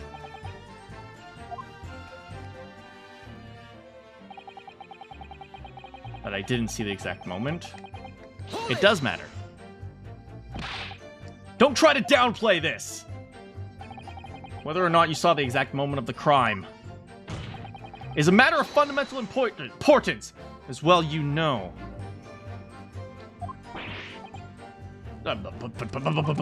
For crying out loud, we all knew that no one else could have possibly done it! I was trying to save us all some time. You have a loan of 20 guineas outstanding with the defendant. You had hoped to release yourself from financial burden by ensuring the defendant was found guilty. You were lying. That's not entirely not what I was hoping for. I just lost a little guinea or 10 when I backed the wrong horse in a derby, that's all. I was going to win it all back. He's a serial gambler. Your Honor! This man is clearly a serial gambler! There's a fixture this weekend, that's for sure. Little guinea or 10? I'm a banker. No one bats an eye if I borrow a little spending money for the weekend.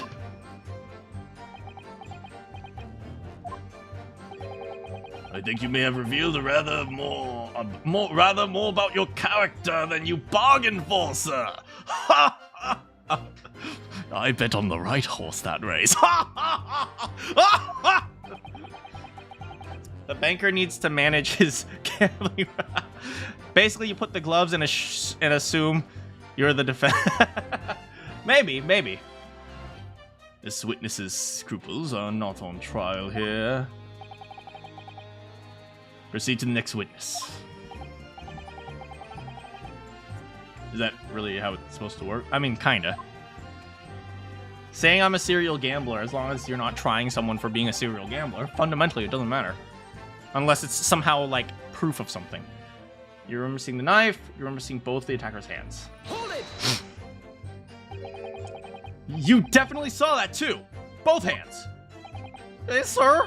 I mean, I know what you're going to say there, that only one of McGilden's gloves have any sign of blood, but That's right. the thing is, as far as I remember, sir, when I looked down and saw Mr. McGilden sitting beside the other fella, I don't believe he was wearing any gloves. Interesting!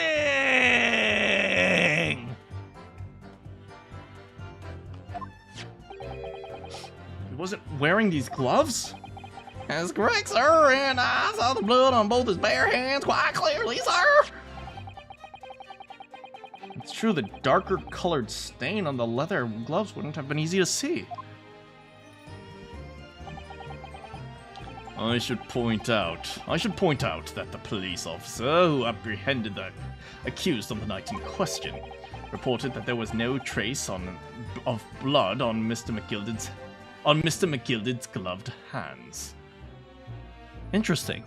So the officer reported that there was no blood on Mr. McGilden's hands when he was after the crime, which means the blood might have ended up on Mr. McGilden's hands, or it might have ended up on his gloves afterwards. But Van Ziek's trying to argue that there was blood on his hands, and then he put the gloves on to hide it. So the question now, the interesting question is, how did the blood end up on just the right glove specifically? There wasn't blood on his hands? This is puzzling indeed. This must be significant somehow, I'm sure of it. I didn't actually see anything. I'm sorry. I'm a bad man.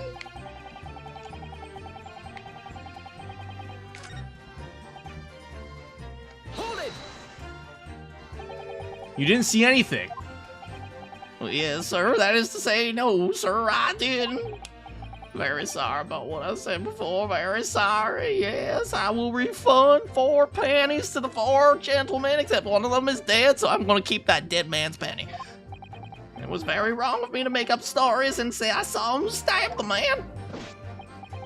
Wouldn't you agree, sir? I don't know what you're insinuating, but I certainly wasn't making up stories. Still, you say you saw nothing isn't right either, is it? No, sir, I saw nothing at all. Mr. Beppo, you were driving your horses! At the very least, you must have enjoyed the good view of London streets, no? Ryunosuke, really? Really?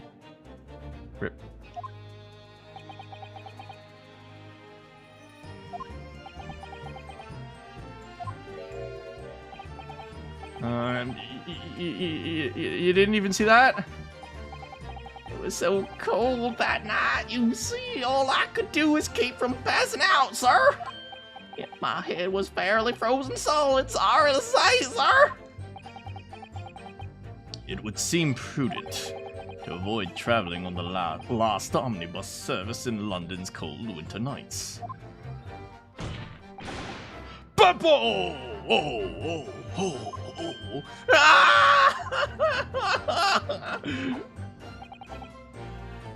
Hold it! And everything you saw of the incident was through the skylight on the roof. That's right. That's right. It was fiercely cold on that night, but the glass wasn't frosted over. Oh yeah, I remember shivering. I was so bitter. It was so bitter, yeah. Which rather begs the question of why the pair of you were sitting on the roof deck in the first place. Well, I don't know about this young fellow, but I couldn't enter the cabin. Why not? It was locked from the inside. I tried knocking, but no one opened the door. This is very new information.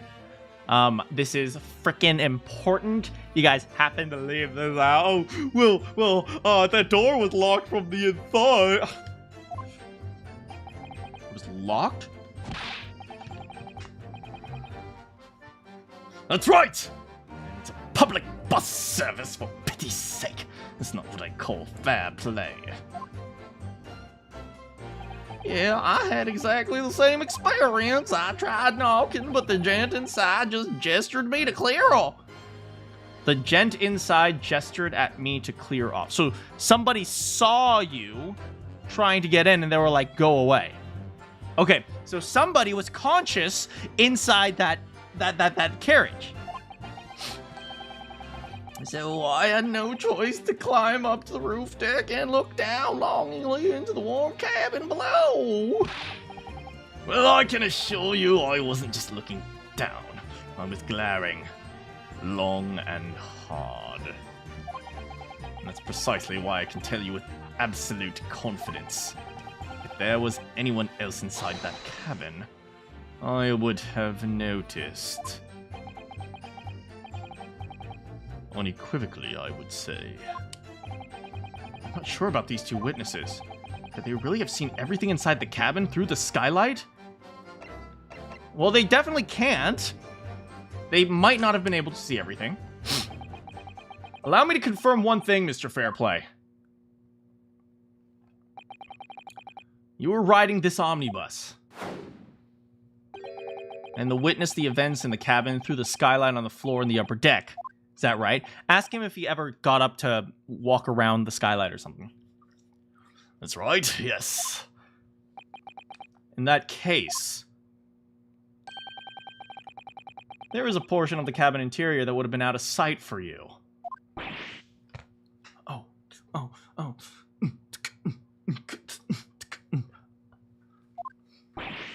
By golly, really? Obviously, at this stage, we can't say for sure. But the possibility cannot be denied. At the time of the incident, there could have been another passenger in the enclosed cabin of the omnibus. Objection! Enough hypothetical meandering, my Nipponese friend. The prosecution demands that you further substantiate your claims. After all, the scene of the crime is here, in the flesh. Very well, I will uphold the prosecution's demand. You will identify the area of this cross-sectional plan of the omnibus. Where did they pull this from? Where exactly in the omnibus are you suggesting the potential extra passenger could have been situated? That was a long sentence. Oh, I don't know. Perhaps right here on the other side of the omnibus.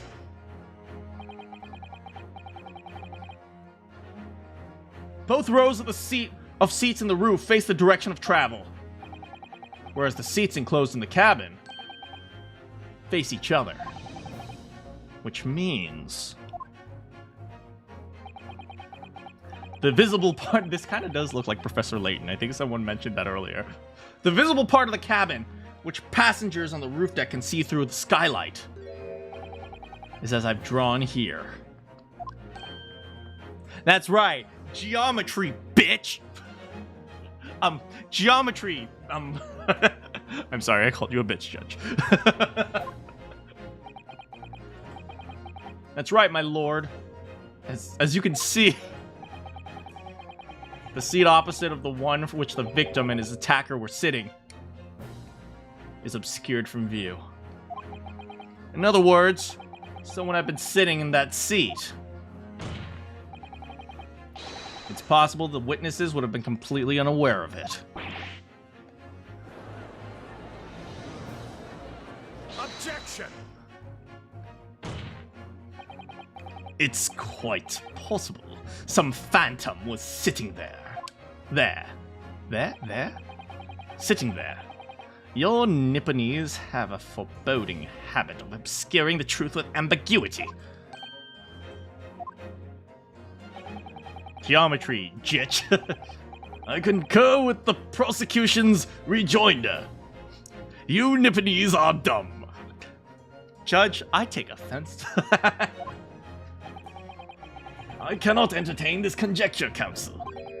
That is, Unless you're able to put a name to this mysterious passenger to whom you allude. Can you? Can you, Mr. Naruhodo?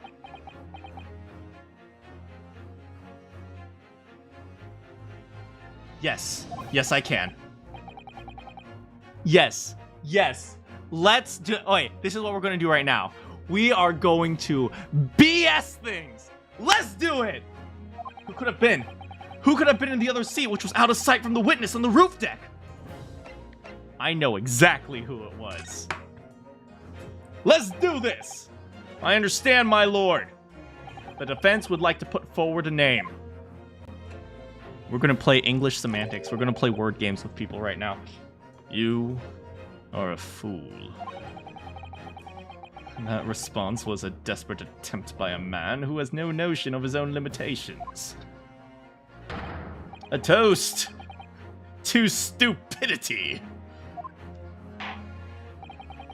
Let us not delay, counsel. The defense is still to name the passenger in the other seat. This could be it. Could be the chance you're waiting for to turn the trial in my favor. On that night, on the night of the murder. Do I have an idea? I do have an idea. And I'm actually word gaming the heck out of this sentence. Because I have a feeling that we can actually play with their words to force the trial to go in another... This is something lawyers do a lot, by the way. They take sentences incredibly literally. They take sentences incredibly literally to throw people in different directions. Like, if somebody says something like,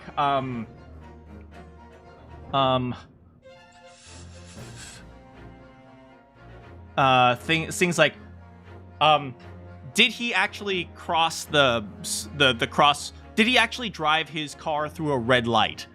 Like we know he drove the car through a red light. And then the lawyer said, yes, he did drive the car through a red light, but he was taking a right turn. So like something like that, where like he forces the words to take on different meaning. Like, even though clearly the sentence was trying to say was that he was driving recklessly, the lawyer will say, yeah, he crossed a red light, but he was taking a right turn, even though everyone knows that the meaning of the sentence is literally, was he driving recklessly? It's that type of thing. So we're going to do a semantic lawyer exchange here. We're going to be as petty as possible. On the night of the murder, the person occupying the seat in the omnibus cabin that was obscured from vision was... Yeah, you've seen that before? Yeah, lawyers are really good at being tricky with words. Alright, so we have no idea who the third passenger could be, right? But we don't need to know who the third passenger was, because the mystery man was Magnus McGilded! Take that! Let's go! The passenger in the enclosed cabin that the witnesses on the roof deck failed to see has to have been Magnus McGilded.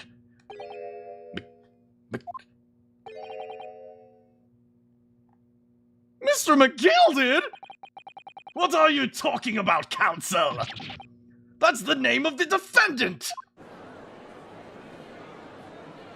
Objection! Yo, what the...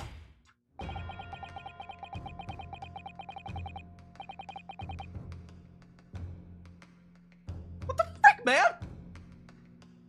If I desecrate this chamber by smashing my hollowed chalice, I do forgive the discourtesy.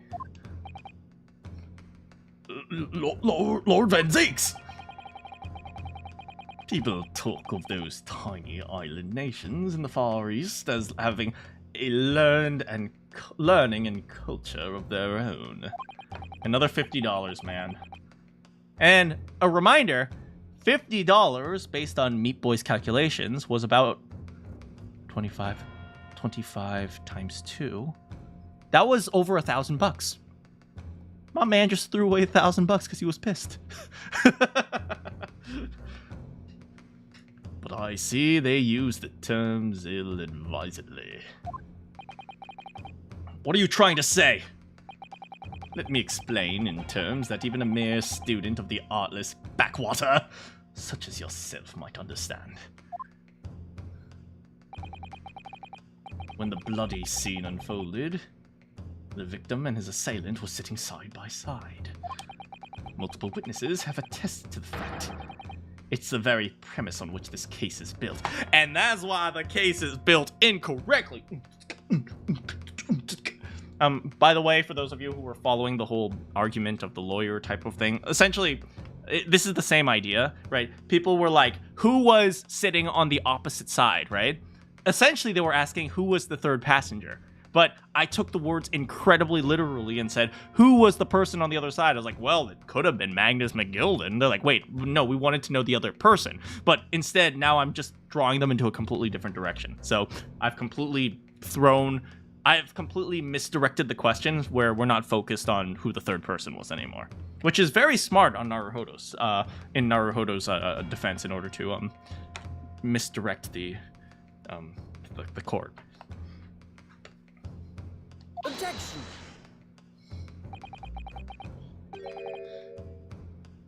We're going to keep count of how many times the dead appears.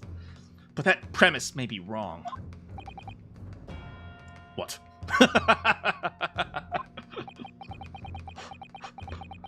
If the victim really was sitting beside Mr. McGilden, it creates an inconsistency that can't be reconciled in any way. What inconsistency, counsel? The gloves, sir. If the glove don't fit, you must acquit. Ow!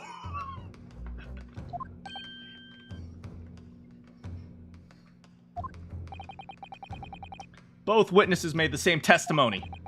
They claimed there was blood on both hands of the person sitting next to the victim. Objection! Yet we know the truth to be otherwise. Only one glove bears the gory remains. Objection! Point is, even in the face of irrefutable evidence, both witnesses have maintained their stance. Yes, their testimonies remained unchanged. Exactly. They both adamantly swear that they clearly remember seeing blood on both hands. In short, they're either dumb or there's an inconsistency. And although I'm not necessarily going to deny the fact that they're dumb, there also is an inconsistency.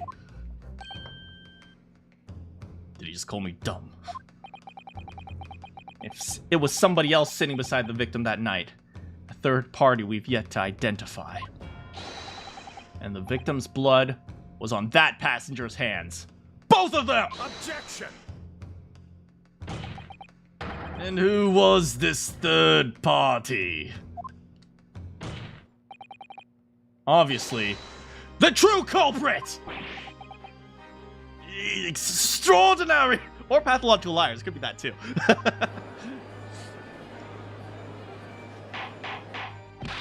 Oh no!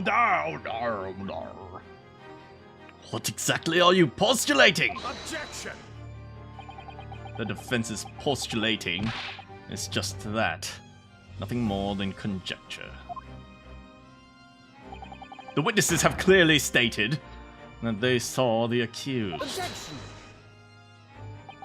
But when elaborating on his testimony, Mr. Fairplay said the two of them were wearing hats, and I couldn't make out their faces.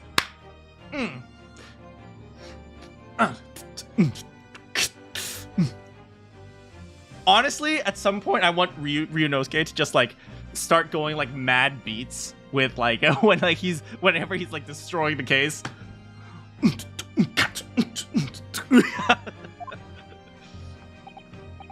Yes.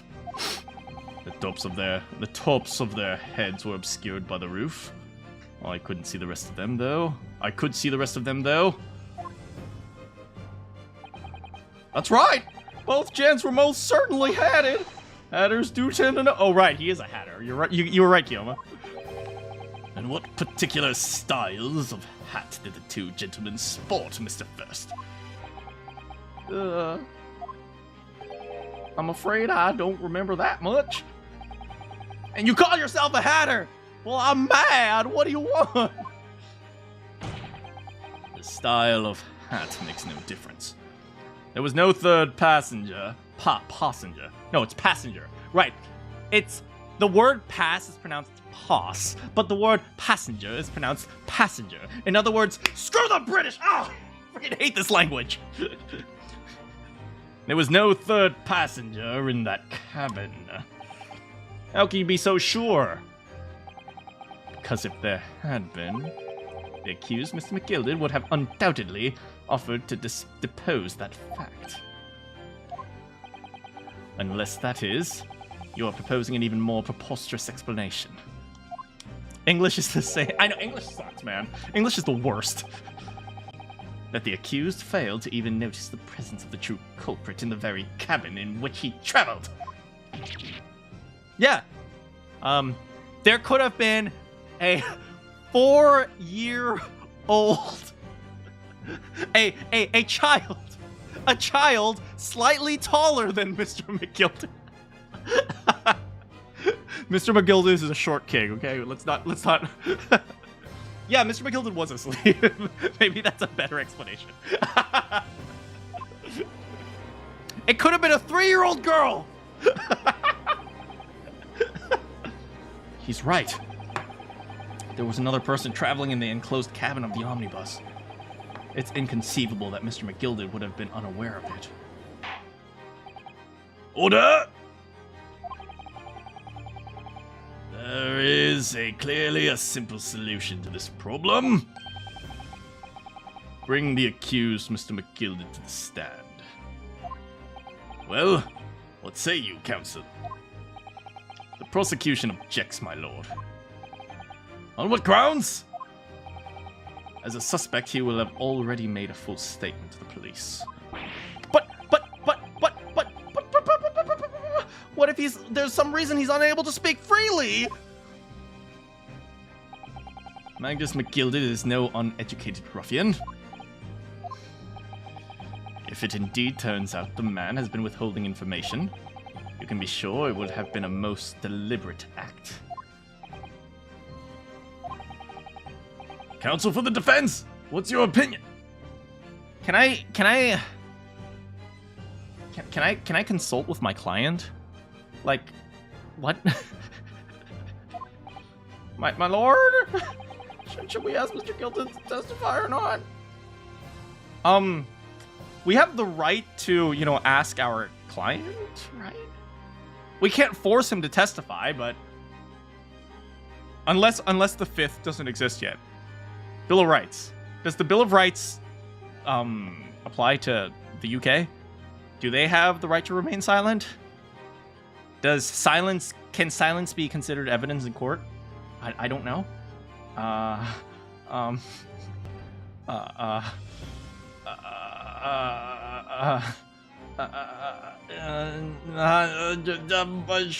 Sure, why not? Yes. We need to hear what he has to say in order to find out the truth. The Bill of Rights doesn't apply to UK right now. Dang it! All they got is the Bill of Wrongs. Oh, I'm so sorry. I am so sorry. The guiltiest person on this entire stream of puns is me. That's why I hate it here. The defense would like to call Mr. McGilded to the stand. Man, I hate puns. See, I hate puns, but I hate myself even more. In that case, I would like to hear the opinion of the jury. Yeah, I need a little time to consider this. Why did I become Southern all of a sudden? If you ask me, I think we should hear what Mr. McGilded has to say. Best girl. All right. Juror number 2 is our Lord and Savior. She is literally Jesus. Oi, get them out here, I say. Oi! It would be utterly illogical not to hear his testimony. When something needs doing, get it done. That's how I run things at the guild. I'm knitting. Oh, yes, Pox. Yes, the jury says the man must be heard. Very well. The court will hear the defendant's testimony. Bailiff, show the defendant to the stand at once. Do we ever get to meet the bailiff? Like, is there ever like an actual bailiff that we get to meet? Is he like a gumshoe? Hey, Slip. Now maybe we can actually get what happened that night, and it'll be finally become clear.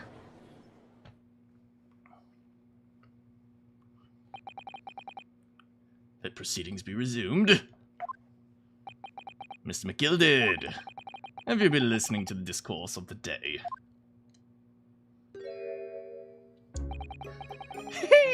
To be sure I have, my lord. There are now two matters on which the court desires to hear from you. The first is whether or not there was a third party with you in the omnibus cabin as proposed by the defense. The second is that if such a person was indeed present, why you would conceal the fact from the police. And the third is whether they be after me Lucky Charms, my lord. I'm so sorry. Irishman, I am so sorry.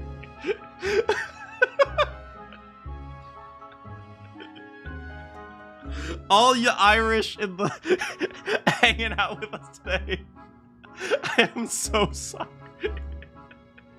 Begad, no! Begad, no!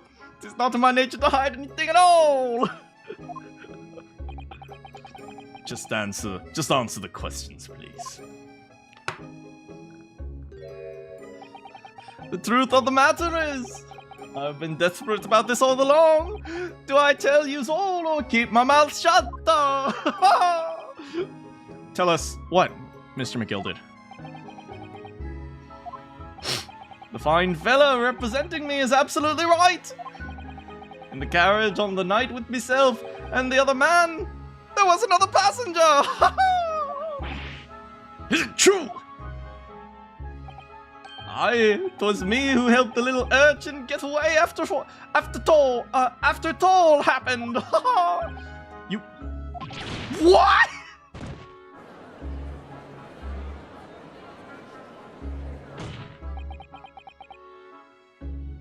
Well,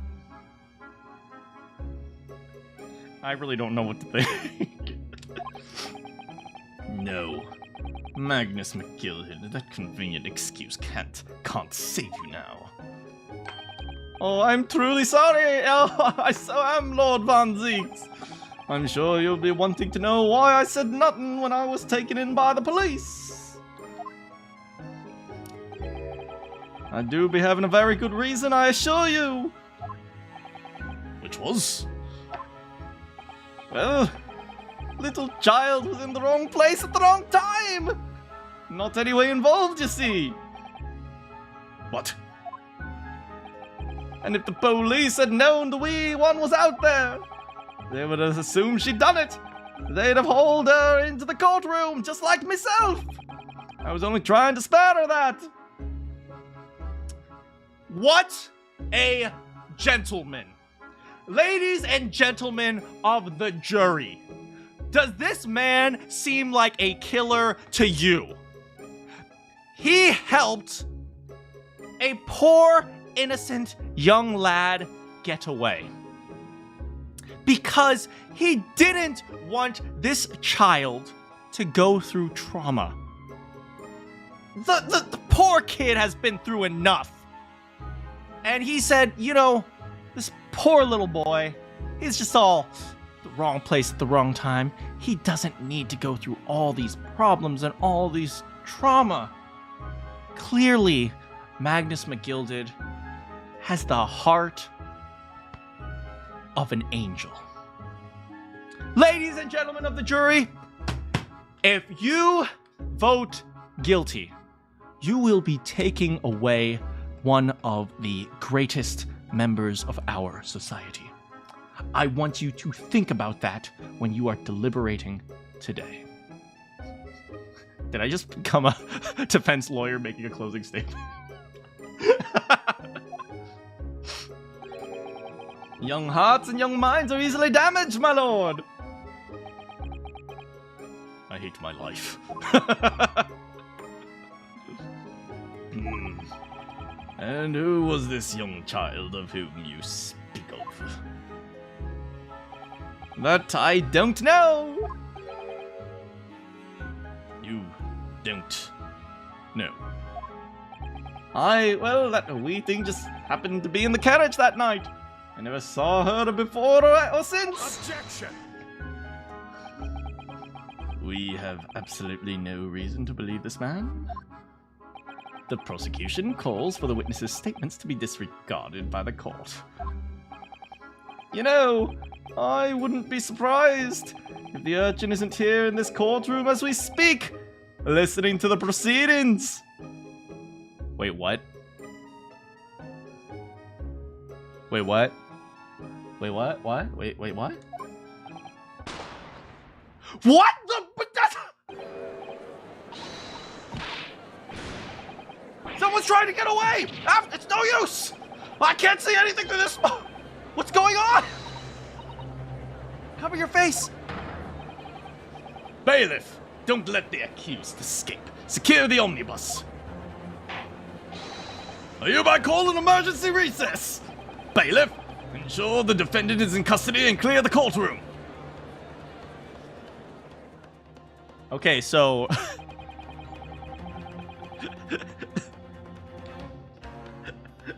Poor 10-year-old boy comes in.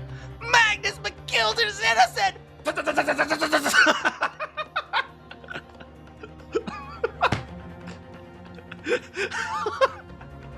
Yo, we got a terrorist in the courtroom. We hurriedly removed the smoke-filled courtroom by the bailiff. Amid the scenes of chaos, people stumbled over one another in their desperation to flee. We had no idea what was happening. All we knew was that, for the time being, the trial was suspended. Gumshoe's still being protective, even in 19th century England. What the frick just happened?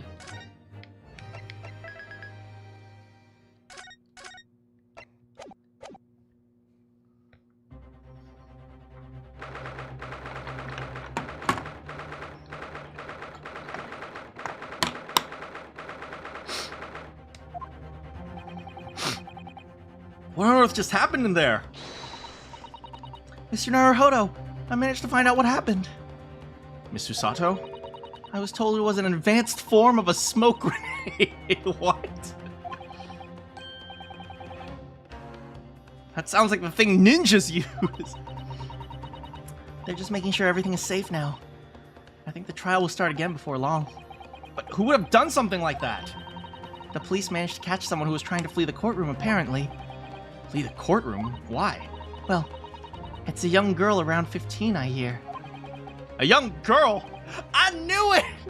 It was a 3-year-old girl that was the same height as Magnus McGilden. Then could it be? The other passenger that McGilden was talking about? My thoughts exactly. So he wasn't lying. Wait, and yet he's also claiming that that passenger didn't actually do the killing. So we have to prove both Magnus McGilden and this person didn't do the killing? Or did this person actually do the killing? I don't know. Pavlova? I swear to God, if it's frickin' Pavlova. What's become of Mr. McGilden? There's so many things I need to ask him about, but he's not here. I think he was summoned to the prosecutor's antechamber to answer questions, along with the young girl. Who is she, I wonder? What's she even doing here at the trial? She was taking a huge risk, and for what possible benefit to herself? There's another matter that's troubling me. What's that? The 20 pence. What?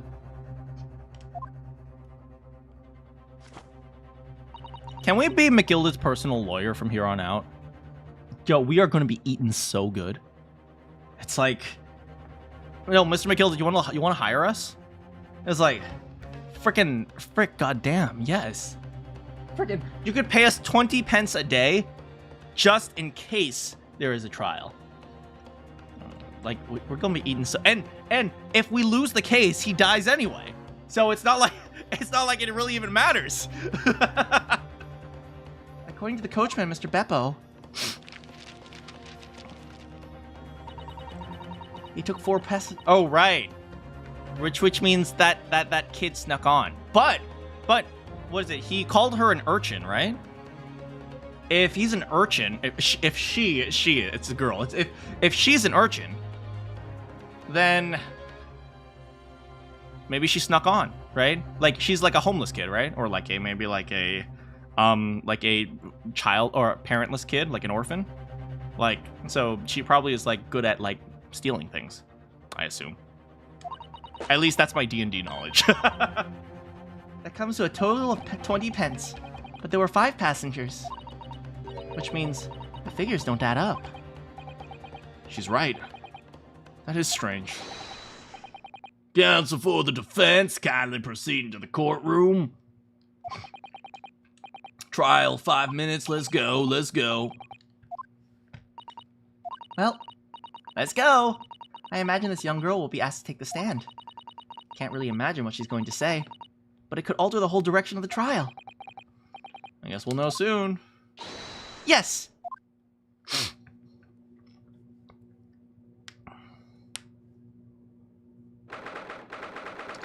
18th of February, 1 p.m. I mean, Pavlova should be in jail right now, right? What the frick? Well, she's definitely an East Londoner. There's the young girl next to McGilded. She's 100% an East Londoner. Frick, now I gotta do this accent. What? She kind of does look like Pavlova. Is she actually Pavlova? I really hope not. She must have been the one who caused the disturbance.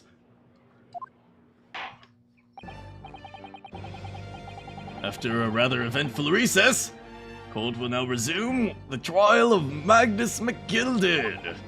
Now then, Lord Von Zeeks. My lord.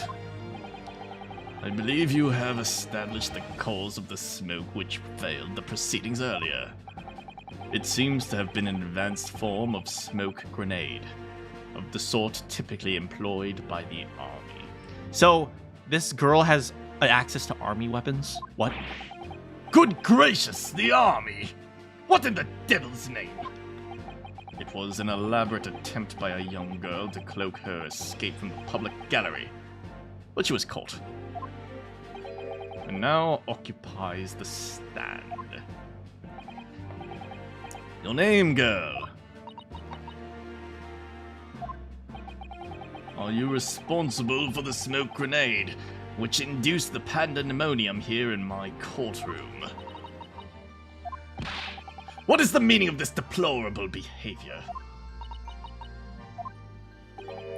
Him, if I may, my lord. Yes, Mr. McGilded. I think perhaps I ought to explain here why it was the wee lass was here in the first place and why she tried to bolt like that. It's because she was after me lucky charm.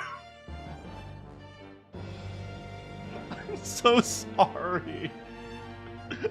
It is all tied up with the events of that night, so it is.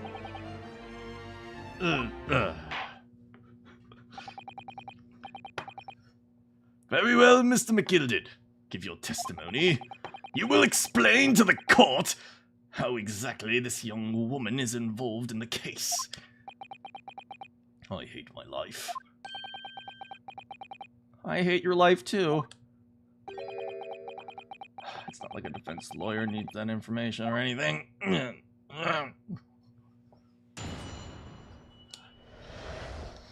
The young girl. On the night in question, I took the back seat of the omnibus and promptly nodded off. Then, Begora! Allowed! What? Begora! Then, haha, red balloons! I'm just gonna replace it with red balloons. Then red balloons! A loud thud and a wee scream welcome me with a fair start! There was a fella collapsed on the floor at my feet, so I sat him up on the seat across from me. Then I turned to find out where the scream had come from, and bless my soul, what did I find? There was a child there, all curled up in a ball. Ha ha!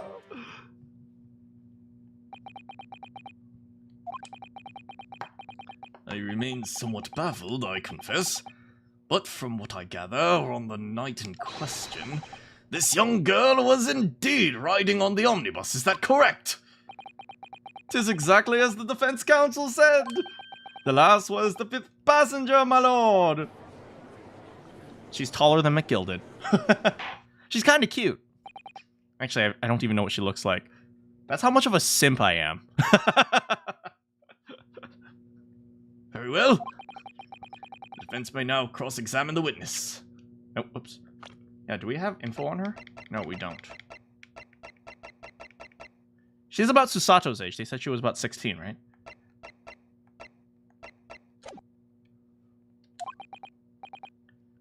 Are you ready, counsel?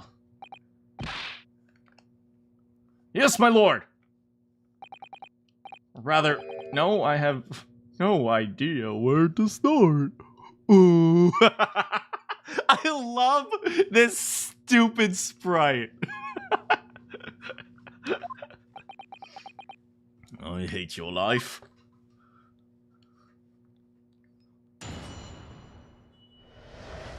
She's 15. Oh, she's even younger than Susato. Well, she's an orphan, right? She's probably an orphan. I mean, she's cute, right? I never... But she can be cute. She's allowed to be cute. On the night in question, I nodded off. Hold it! And when you first got on the omnibus, were there any other passengers already on board? There were not. The cabin was empty, and there was not one on the roof deck either. You were the first passenger, as it were.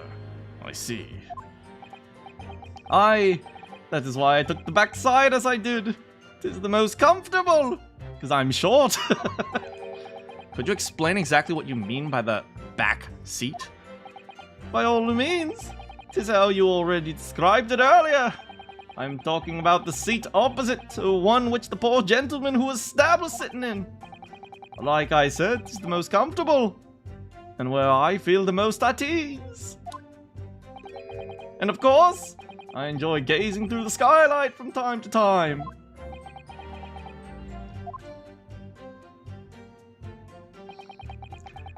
Then red balloons! Hold it! A loud thud, you say? A scream? Aye, 'tis right. How can I explain it? 'Twas like the sound of someone falling to the ground. That sort of noise. So you think the sound of Mr. Mason falling to the floor, having been stabbed? Well now, you'll remember I was asleep at the time, so I wouldn't like to say. Then when the sound woke me and I opened my eyes, there wasn't a soul to be seen in the carriage, but a fella on the floor. You didn't see anyone? But at the same moment you heard a scream.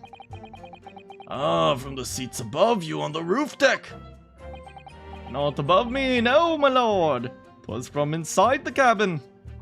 She was hiding! I knew it! Ugh! But I wasn't altogether thinking about the scream. No, I was too stunned by the desperate sight before my eyes. Fella collapsed on the floor. Hold it! You sat him up? The victim?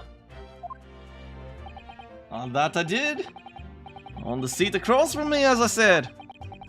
You wouldn't leave a dead man just lying on the floor, now would you? 'Tis a common courtesy. Why is that pose so anime? I need a picture of that one.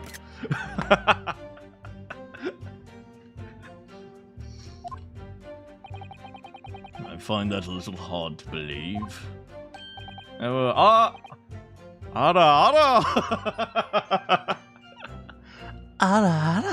Lord Van Zeeks. Now, why would that be?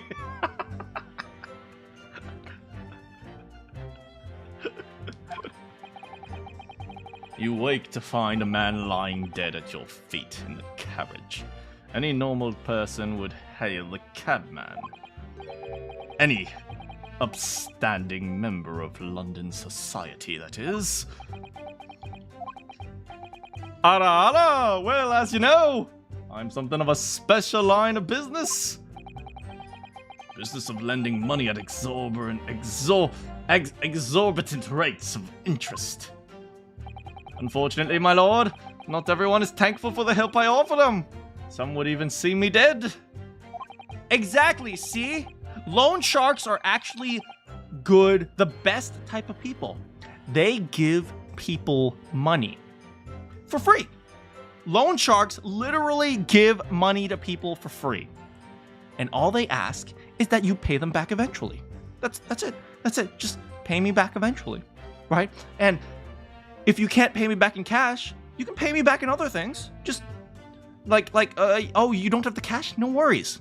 Just pay me back in something else. You can, you have some property here, right? I know you don't have the cash right now. Feel free to pay me back in your property. It's like there are options. You have plenty of options to pay me back. They give money for free, and they give flexible payment plan. There is nothing better than a loan shark. You guys think this guy's a bad guy? How dare you? So I do try where at all possible to avoid getting myself into tangled with trouble. Are you suggesting you were just going to leave the man there? Heavens alive, no! I always intended to report it, so I was. Only, I had a mind to find out whys and wherefore first. The whys and wherefores? Right, yard. There was some details I wanted to understand before anyone else got to meddling. The wee scream I heard, for example. Mana casually forgets Furio Tigre exists. He seems like an okay guy. Maybe once you get to know him. Wouldn't your good self just do the same? Yeah, the Screamy says he heard all the same time as the thud of the victim collapsing. Then I turned to find out what the scream had come from. Bless me soul, what did I find? Oh wait, go back. Hold it! I'm afraid I don't understand. I'm sure I told you you told the court that there was no one else in the carriage except yourself. And so I did, sir. As far as I could see, that is. What do you mean by that? Well now, 'tis a queer thing, the wee scream I heard as I woke up. It came from, if you'll excuse the vulgar expression, under me backside. Good gracious! I became American for a second. Under your backside? And when I lifted the seat on which I'd been sitting, I found there was a wee cubbyhole there for storage. Mr. Naruhodo, we can examine the omnibus ourselves. Yes, we've already seen it. This would be a very good time to have a thorough look. That's when I found her. Hold it! You say she was hiding herself? Aye, that's right. It was hard to see in the dim lamplight, but she was all curled up in a wee ball. When our eyes met, well, my heart nearly stopped beating in my chest. You're really overreacting to this. But still in all, I pulled it out from under there and sat her on the seat opposite so I could have a wee chinwag with her. Wait, chinwag? Chinwag. Chinwag. Chinwag. Seat opposite. That's right. Just next to the dead gentleman there. You set this young girl next to a corpse, sir? Sure, why not? corpses are people too. Well, as I'm sure I mentioned, gentlemen in my position can often all too find himself in mortal danger. So, I needed to find out just who this urchin was, you see. And while I was in the middle of talking with her, I heard another scream. A fella's voice this time. Presumably, that was Mr. First, who was sitting on the roof deck. The night you are again, I would say, sir. Looking down through the skylight, he must have seen this young girl and the gentleman with the knife in his belly. I love how they, Mr. First,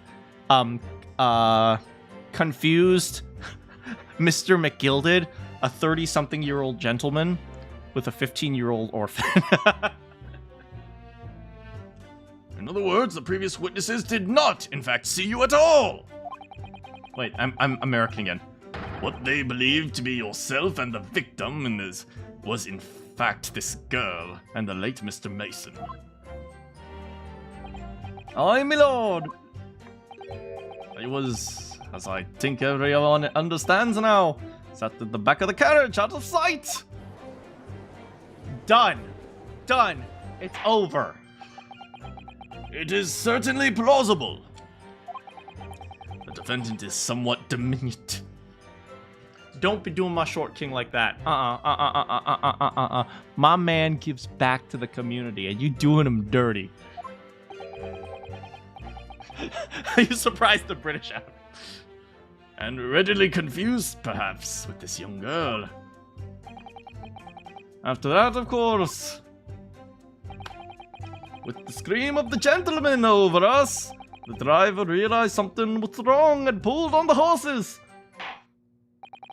Thank you. I've heard enough. The events are explained as clear in my mind. However, at least one conundrum. We still don't know who stabbed him, though. Who is the girl? Well, we do know, based on his testimony, the girl couldn't have been the one who stabbed him. Because McGilded was sitting on top of the girl. McGilded was sitting on top of the seat that was holding the. He does look like Willy Wonka. Oh my god! You are so right! Who is this girl? Her name is Gina That's freaking Lestrade!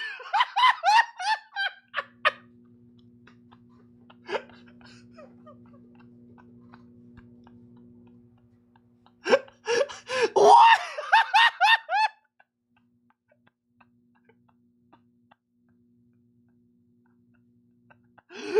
Inspector Lestrade is a child.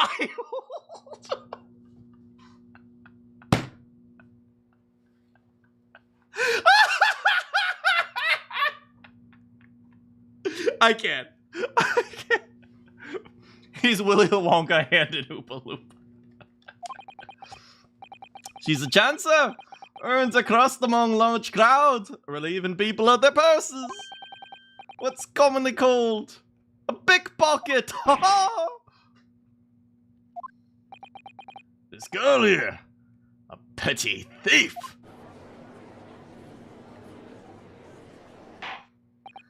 Did you guys look at her pants? I freaking love that detail. Do you see how her pants are like way too short for her? I freaking love that detail, man. Order! Is this true, Miss Lestrade?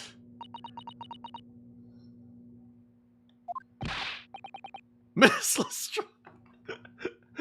Miss Lestrade, the 15-year-old homeless girl. What the frick, man? Look at her. Oh, 17.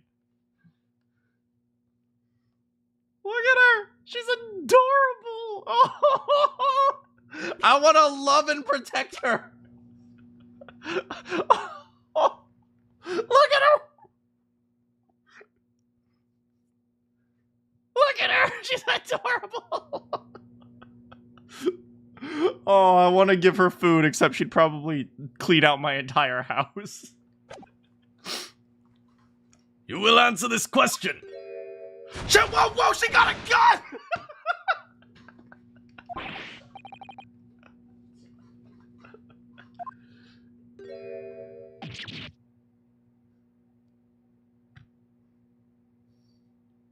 She's guilty. She's guilty! Put her away!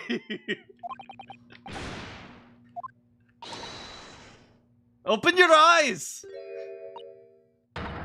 I'm over here! I'm over here! Here! Now I gotta do this freaking East Londoner accent. I don't know how to do this accent. Clothes! Clothes! Oh, I put on your clothes! Okay, I got it again. Put on your clothes! What this Mad Hatter doing here? Borrow water! Alright, What was the point of that little sidestep? I know what you lot are thinking. Grown-ups are all the same. This dirty little diaper, you said. He slipped up and got caught on the job. She got herself back in the corner, so she knifed a jet. Go on. That's what's in your heads, ain't it? Yeah, actually, kinda. This is a court of law. We're here to determine the truth, not Oh!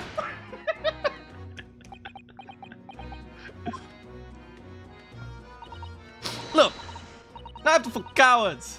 Only thugs use weapons and all. All I need for what I do is his fingers. I'm a professional, right? Maybe not in your eyes, but I got a lot of pride in what I do.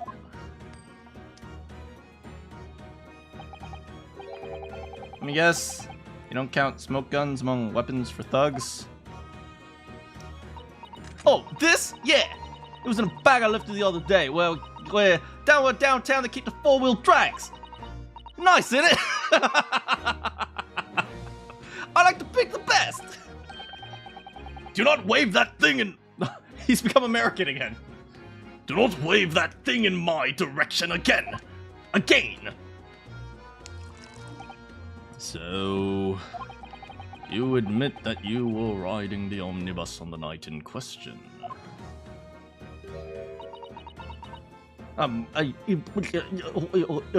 What's it to you, Gob?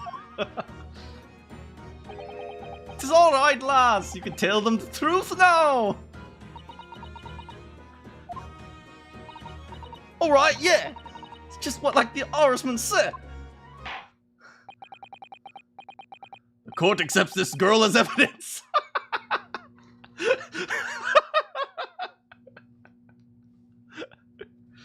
This court accepts the girl, Miss Gina Lestrade, as a valid and significant witness in this case. Accordingly, young lady, we will now hear your testimony, if you please. Her hat kind of does look like a frog. You would tell the court exactly what happened in the omnibus on the night in question. Also, what's with your accent? Received pronunciation, child. All right, if I have to.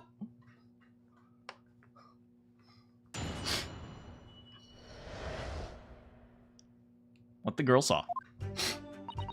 So, I snuck into the carriage before they hooked up the horses, just like I always do. But it was right all a waste of time. I got nothing to show for my trouble that night. I tell ya, you can't see a blonde thing in that hiding place. It's pitching there. Then, after a while, I hear this loud bang and nearly jumped out of my skin. The scream just came out. Not as tough as you think you are, little girl. It's because of that, this swell found me. He didn't help to get away, mind. I cannot understand what she is saying. Yeah, he let you go, huh? I fail to understand why you'd let this street urchin go, Mr. McGilded. Oh, 'tis a simplicity itself, my lord. You see, she couldn't have possibly killed the other passenger. I knew that for a fact. How? As I'm sure I said before.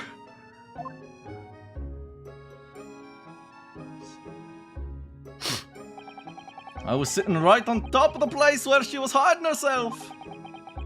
I think a demonstration is called for. This is where I sat myself that night. Why did he think this seat was the most comfortable? I mean, that's an opinion, so I suppose, like, everyone has the right to their own thing, but maybe, you know, since the carriage is moving forward, the back of the seat is moving forward with you, so you're not constantly falling over. Instead, you can just lean back and the carriage will push you forward, and then you can just go to sleep. I guess. I don't know what the logic behind it is, but saying that this is the most comfortable isn't, like, something you can disprove because it's an opinion. And the cubbyhole which you have spoken of is underneath. Wait, wasn't there stuff in there last time? Yes. Does appear large enough to accommodate someone of the girl's stature. He keeps going back to American for some reason. I don't know why now. Aye, but of course the wee lass was stuck in there. Because I parked myself in the seat for the duration. Ah. So you see, that's why I let the lass bolt. I knew that if the police had found her there, they'd automatically assume that she had done it. Ladies and gentlemen of the jury, is this the kind-hearted man you think did the killing? But I couldn't live with myself, and the young life was ruined. While at the time I knew she was innocent. Even though you must have realized your action would result in your own innocence being called into question. Not at all, my lord! Not at all! That's alright, that's alright. See how good of a guy he is? See how nice of a man he is? I knew in my own heart that I was innocent. So I just did this anime pose. And it was worth taking a punt on my own good name for the sake of the less fortunate lass. Ladies and gentlemen of the jury, this is a good man. What a perfect gentleman. My lord! This fine example of a man cannot possibly be guilty of a heinous crime like this. I'm ashamed of myself for ever doubting you, sir. Please forgive me. That's right, we fireball jutsuing the innocent side. With calm, calculated reasoning, one arrives clearly at the truth every time. That's right, this isn't the not guilty side, this is the innocent side. That's right. Ooh. Saints alive! All 6 members of the jury consensual in their leaning to a verdict of not guilty. That's right, it's over. It's over. Mr. Naruhodo, this... It must mean what? That we're victorious! I can imagine freaking Van Zeeks taking out like 20 different glasses of wine, getting ready to throw them. And this will be when I object next. And this will be when I throw this chalice into the gallery. And this will be when I throw it at the judge. And this. Are you sure? Objection! Yo, what?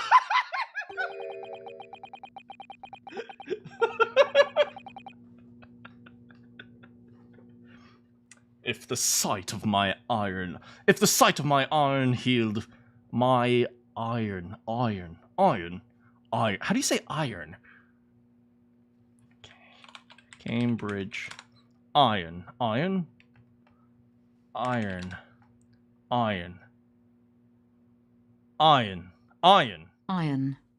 Hold on, I need to actually listen to this one. This one's a weird word. Iron. There's no R. There's no R at all. Iron is American. Iron. That's such a weird word. Iron.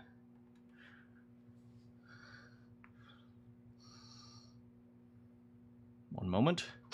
If the sight of my iron-heeled Wellington offends, pray, do forgive the discourtesy. One of your favorite Van Zeeks poses. How's it going, Siren? Van Zeeks for final is his final smash. I mean, he already did the Iron Chalice, which is like his frickin' or his like Hollow Chalice, which is like his frickin' signature move.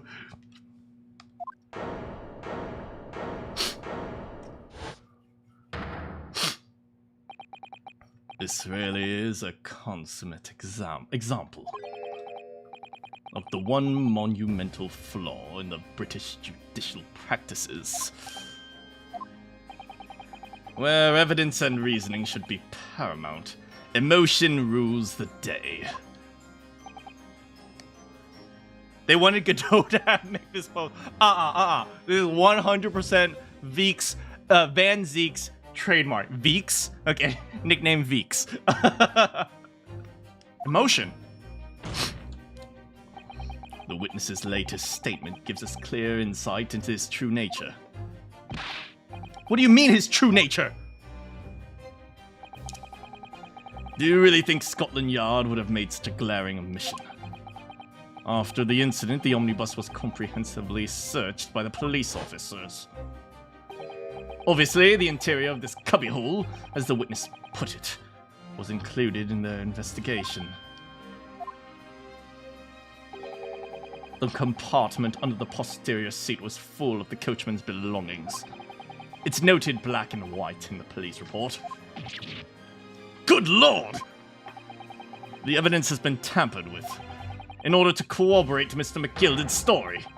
Someone has unlawfully removed everything from under the seat.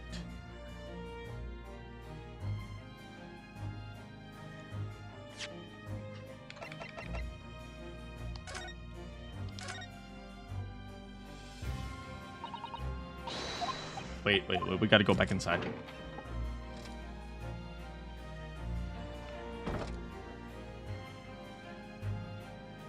Was this bloodstain here before? Maybe, I don't remember.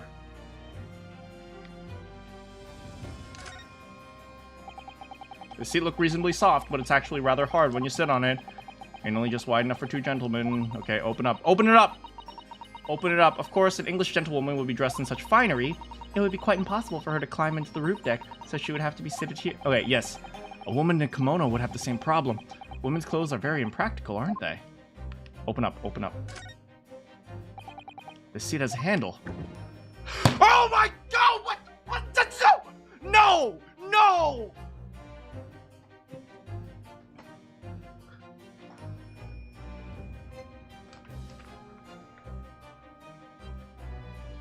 There was stuff in here when we opened it.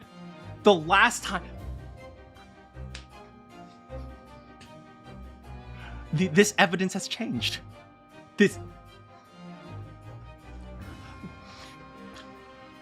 I thought they were just showing the image. I thought they were just showing, oh, look, there's a compartment, but we're not going to show the evidence. But no, there was actually stuff in here last time we saw...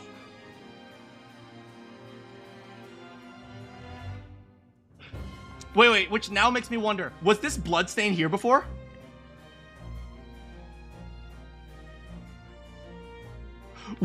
I don't think this bloodstain was here before.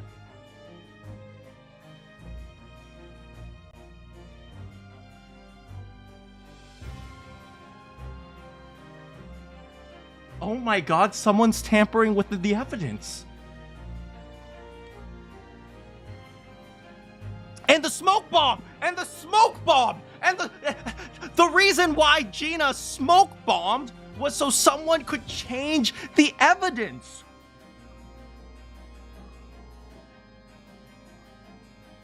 But if it works out in our favor, I don't care.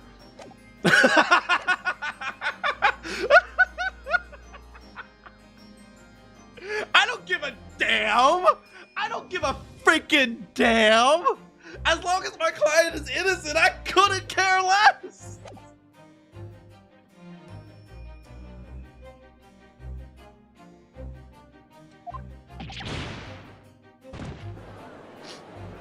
Lord Van Zeeks, prove it. Order, order! How could such a devious contrivance possibly affected a council? A win's a win, what can I say? Naturally, we must acknowledge the deficiencies of the constabulary in allowing this to have happened. I have no idea what that means. Can you speak English? However, I assure you that when the omnibus was wheeled into the courtroom this morning, the compartment under the seat was not empty. Well, my Nipponese friend. Me? When the carriage was submitted as evidence, doubtless you examined it in fine detail as any self-respecting practitioner of the law. Pray, what did you find the condition of the seat under the compartment to be?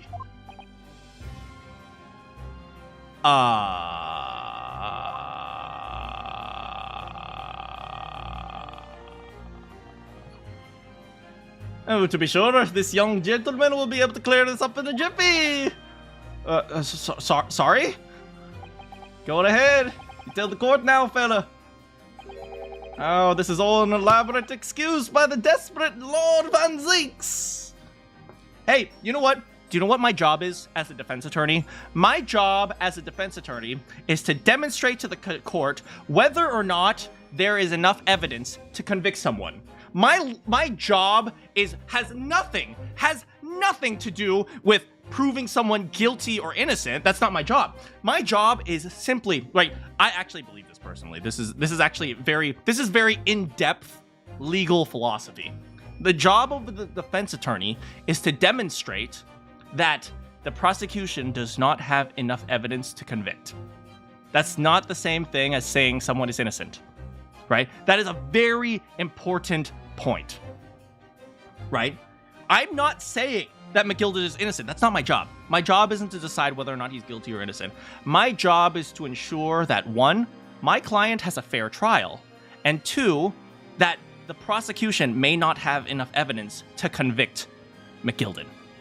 If the prosecution doesn't have enough evidence to convict Mr. McGilded, all that matters is I say, hey, whether or not he's guilty or not, right? If he doesn't have a fair trial and you convict him without enough evidence, then this court is a sham. So fundamentally, philosophically, I'm simply trying to demonstrate that Mr. McGilded, there might not be enough evidence to convict him. I am saying nothing about whether or not he did it. Okay? I'm just saying. That is, to me, there is a big difference to me for someone who specifically knows that someone is guilty and says, well, this person is innocent, right? I'm not going to say that he's innocent, even though I have said many, many times throughout this entire trial that he is innocent, but we'll just ignore that. But there's a big difference between someone purposefully trying to prove someone is innocent when they know that he's guilty, and a defense attorney who is simply saying you do not have enough evidence to convict, right? I don't know what happened. I cannot claim to know what happened. If Mr. McGilded tampered with the evidence, that doesn't mean he's guilty, right?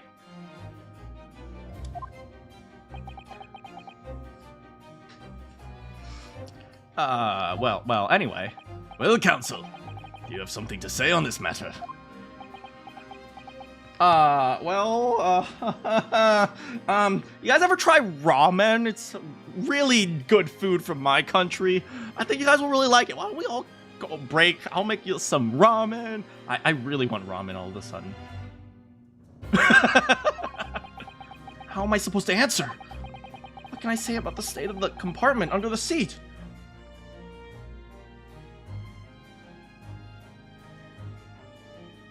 I didn't look. It was empty. It wasn't empty. Oh boy.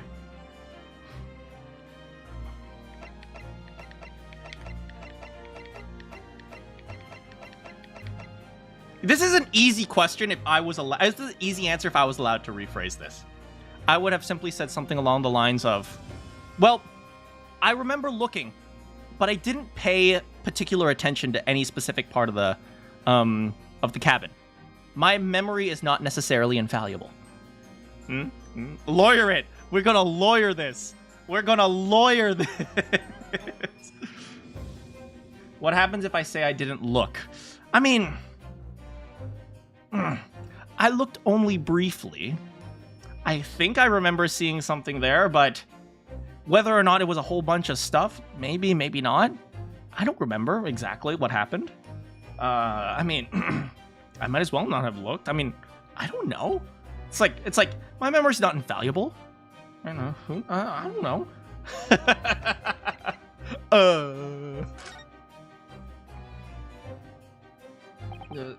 Sorry, I'm a failure. I didn't look. But I couldn't lie and pretend that I had.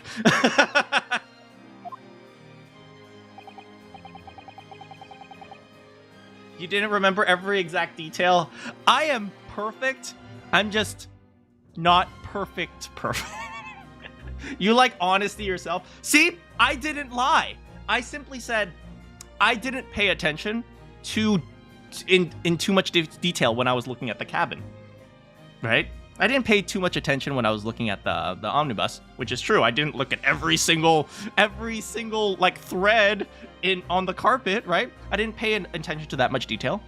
I briefly glanced inside, but my memory's not infallible, so it's difficult for me to recall sometimes, right? See, we are lawyering now. Oh, I like this game. I freaking like this game because there is a sense of realism here.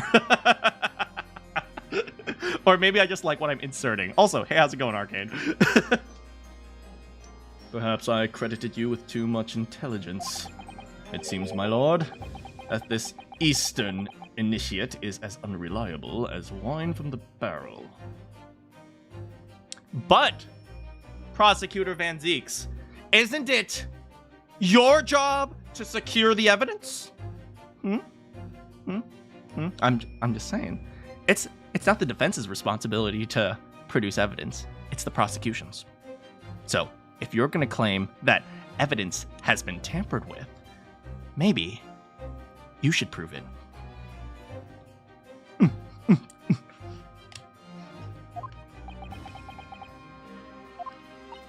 Mr. Naruhodo! Well, it would seem now the argument is moot. And the truth of the matter is there for all yous to see after all. That there in the cubbyhole under the seat is as empty as the devil's heart, so it is. I am going to point out to you guys right now, fundamentally this proves nothing. He proves that there was a girl under the seat and he found her in there. It doesn't actually prove who did the killing, right? You cannot blame me for referencing something that isn't particularly relevant, right? It is up to the jury.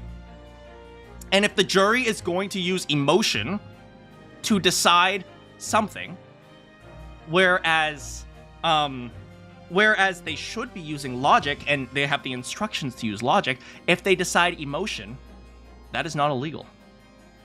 That is not illegal. Do you know what that's called? That's called jury nullification. Do you guys know what jury nullification is? Essentially, if they are sure, let's suppose the jury is 100% sure that this guy is the murderer. But do you know what they say? They say, well, I like this guy, so why would we put him in jail? And then they say, you know what? We're going to say he's not guilty. The jury decides he's not guilty, right? Even though they know he's guilty. That's called jury nullification. It's frowned upon, but it's not illegal. Have a good rest of your night. Thanks for coming, meat boy. And the reason why it's not illegal, by the way, so some of you guys might be saying, why isn't jury nullification illegal? Voting against what you believe. Well, the answer is, if jury nullification was illegal, then fundamentally, the jury has no say. Right? Because somebody needs to decide whether or not something is jury nullification. Right? So it would be that person who actually has the rights of the jury. Right? So if the jury says something and they're like, actually, that's jury nullification, you can't do that, then fundamentally, the jury actually has no say in the matter. Which is why jury nullification is not illegal. It's just heavily frowned upon. But if these people decide on emotion, which is not, in theory, it's not jury nullification, but it's pretty close. If these people want to decide based on emotion, and, well, they say, well, I don't know if the evidence necessarily says he's guilty or not, but I believe he's not guilty. They have every right to do that. My job is simply to demonstrate that the prosecution may not have enough evidence. Why are we talking about frickin' legal philosophy in a frickin' anime game? This is a good game. This is a frickin' good game. This game is pretty grounded in reality. I'm gonna be real right now.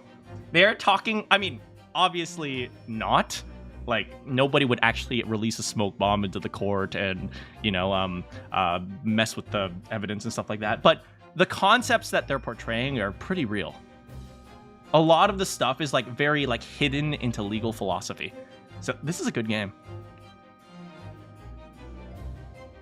That cubbyhole under the seat was as empty as the devil's heart, so it is. It's your favorite story. I can see why. It's really good. Like, maybe I'm not even familiar with the story itself, but just the legal concepts that they're bringing up, even though they're kind of like portrayed in an anime-ish, cartoonish way. But like conceptually, they're good. It's really interesting stuff that they're bringing up. Why do I feel like something's not right here? I should like the jury to weigh in on the matter, I think. That compartment is designed to house equipment used to maintain the smooth running of the carriage. The guild's rules state that omnibuses should be properly and fully equipped at all times. So it certainly wouldn't have been empty on the night in question. Beppo isn't that irresponsible. 5 pence! 5 pence, just a reminder, 5 pence. That's money-lending Fleecer and the pick purse are lying. Sir.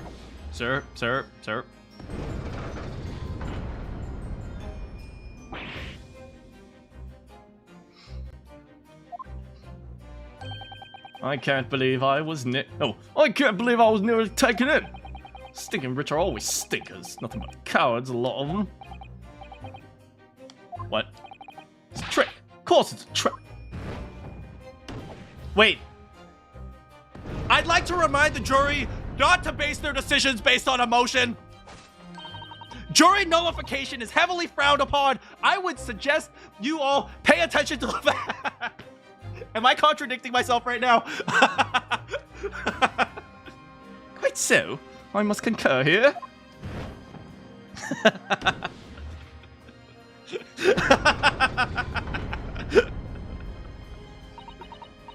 With calm, calculated reasoning, one arrives clearly at the truth every time.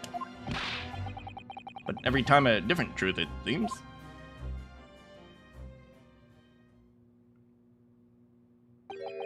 My lord, I humbly exhibit the scales of justice. Clearly, a verdict of not guilty at this time would be wholly inappropriate. Thank you, counsel.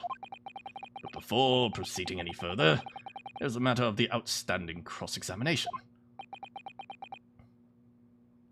She's after me, Lucky Charm! Counsel for the defense, questioning of the witness, if you please. Your Honor, what's his face?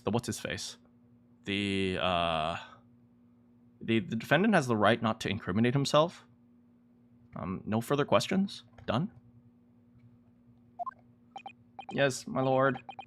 What just happened? The whole balance of the trial just shifted almost beyond recognition. The Reaper of the Bailey is at work, it would seem. If you do not vote guilty, I will kill you all. Oh, yes, guilty!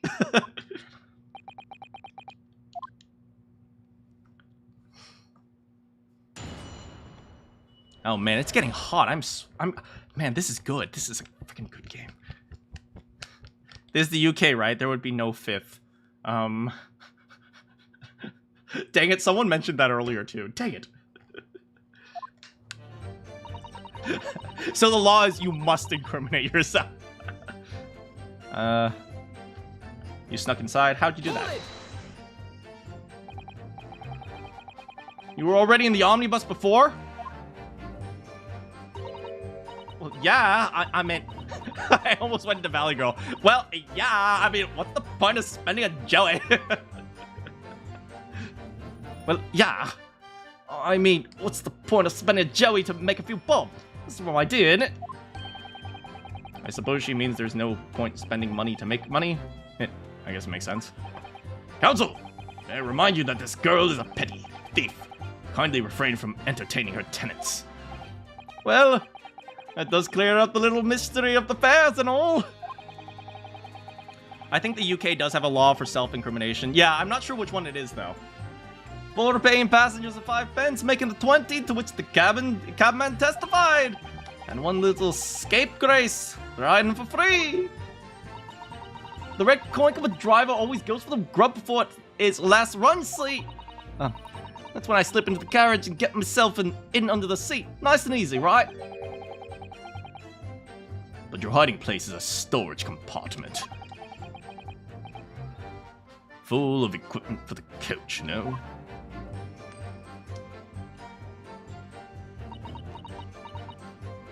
I'll respond with thoughts. Yeah, there's brushes and buckets and whatnot there. She's becoming Irish for a second. Oh, yeah, there's brushes and buttons and whatnot in there, sure. I always chuck all that out and cram in a corner somewhere. No one's ever seems to bother much. And yet, according to the report filed by the police officer who first arrived at the scene, the compartment was full of such paraphernalia. Hey, Rainbow. Well, I don't know nothing about that. Like I said, I moved all the stuff out so I can hide under the seat. That's all I can tell you. We've reached the end of that line of inquiry. Continue. But it was right all waste of time. I got nothing to show for my troubles that night. Oh, go back, go back, go back.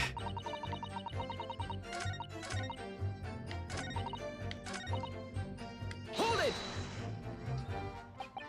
Waste of time. Why is that? Well, most nights I'm out on my own, God permit, at least some time. Beg your pardon, did you say God permit?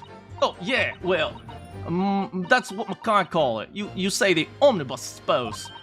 Point is, in any normal run, the carriage ain't got one in it for a while. That's when you come out of your hiding place and get away? That's it. Oh, only that night. This cove was sat in my seat from the start. And he didn't budge the whole way, did he? Not an inch. I was totally stuck. So you mean to tell me that you were present in the carriage for the duration? Under the seat the entire time? Oh, yeah. Right, mister. To be sure. I was shocked as anyone. You don't expect the lift, the cushion, to be sat on to find a child, now do ya? So, Inspector Lestrade. I still cannot believe this is Lestrade. What the frick? I swear, if by the end of the game, she's all like, I'm joining Scotland Yard!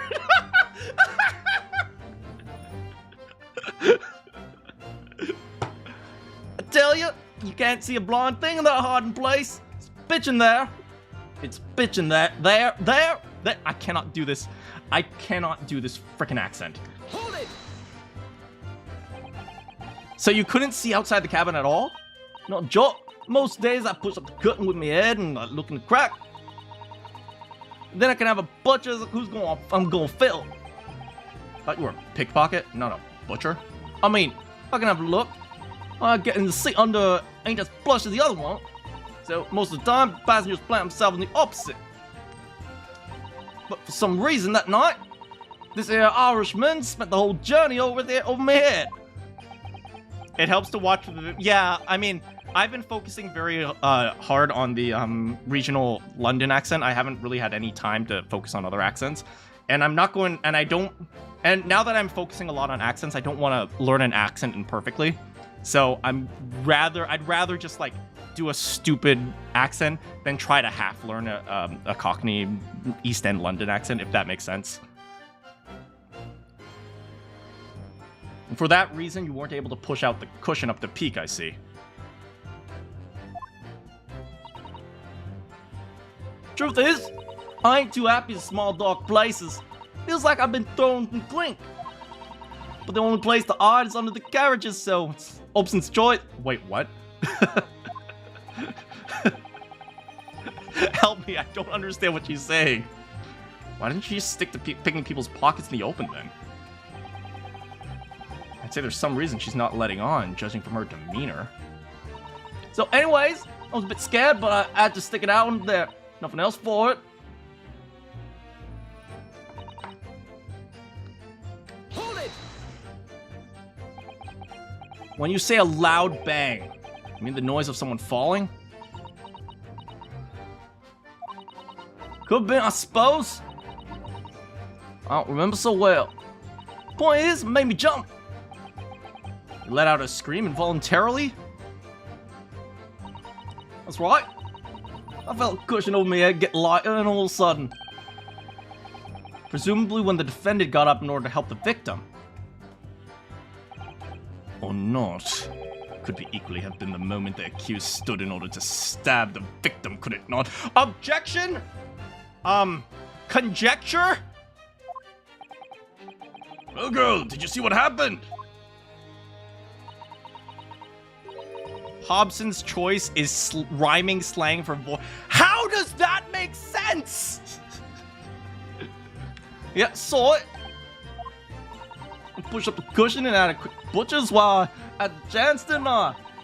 Irishman was sitting up with the bloke would have fallen on the floor and seen the opposite. I cannot understand you, Gina Lestrade! That matches Mr. McGilden. How do you understand? But then, Bella suddenly turns around and looks right at me. I sunk back down again, but it's too late by then. Should've never risked looking.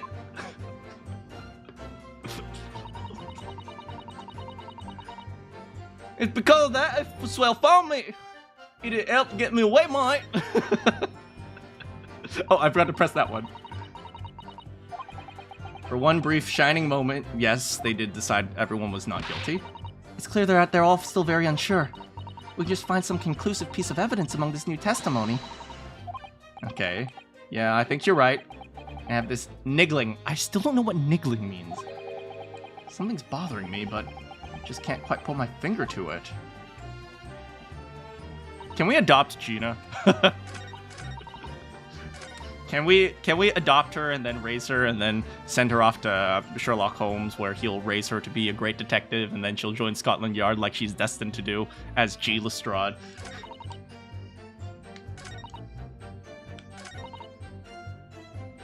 It makes much more sense as a Japanese to a non-Japanese speaker.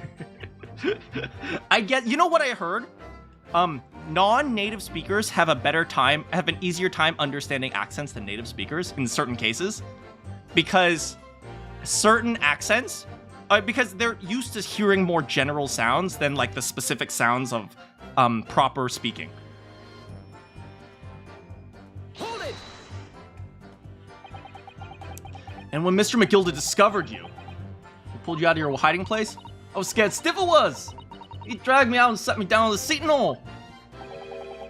Next to the victim, Mr. Mason. Yeah, broken a knife and guts and it was still bleeding. And carriage lurched a bit and you ended up falling onto me. How awful. Both me hands got covered in blood. That make me feel sick as a dog. Both her hands covered in blood. That must be what the rooftop passengers saw. After all that, I believe you talked with Mr. McGilden for a while, is that correct? He asked me some stuff. I wanted to know my name and what I was up to and that. Then I heard something from up above, someone scream. Mr. First on the roof? Oh, right, he's British. Mr. First on the roof deck, I would presume. Well, I didn't want no one seeing my face, so I didn't look up. And then the horses were drawn by up to have some smartish, and here Irishman says to me, "Get back under the seat and I'll see that you can get away later." Gina and Sholmes would be a great investigation. Doesn't Inspector Lestrade hate Sholmes? I don't remember what the relationship was. Add Gina to the underage army we're building.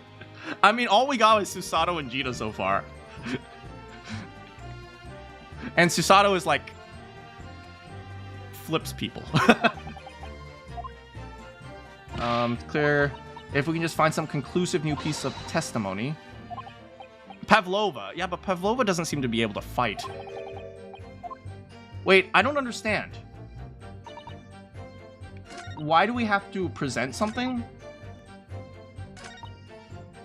Are we required to find some contradiction or something?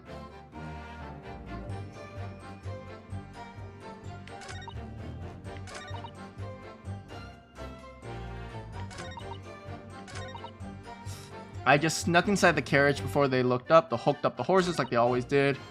It was a waste of time. You got nothing to show for the trouble. You can't see a thing in the hiding place. It's pitch black in there. After a while, I hear this loud bang, nearly jumped out of my skin.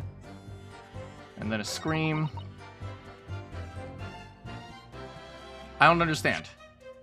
Are we required to present something here? This is their testimony. What do they want me to do? It's like, yeah, okay, sure, that's it. What do you want? All right, let's take a look at this.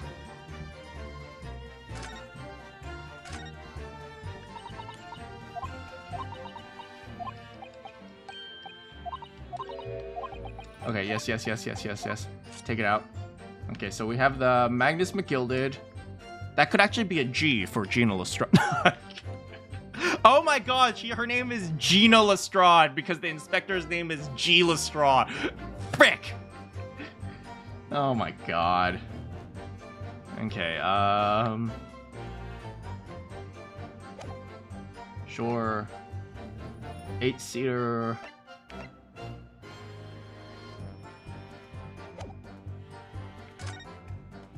Hold on.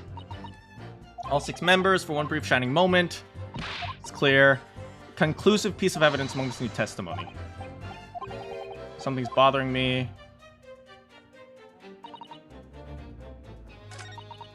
It was right a waste of time, nothing to show for it. Tell you it's pitch black, you can't see a thing in there. After a while, scream. Because of that, this whole swell found me. After a while, I hear this loud bang. This one's weird. Let me take a look at this a little bit. I hear a loud bang. Hold it! When you say loud bang, do you mean the noise of someone falling to the floor?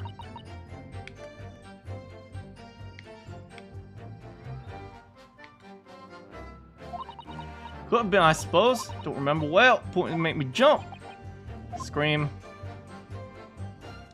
That's right. All of a sudden, cushion got lighter, presumably when the defendant got up in order to help the victim. Or not. It could easily be the moment the accused stood in order to stab his victim. She doesn't remember. Yeah, I saw it. Ah,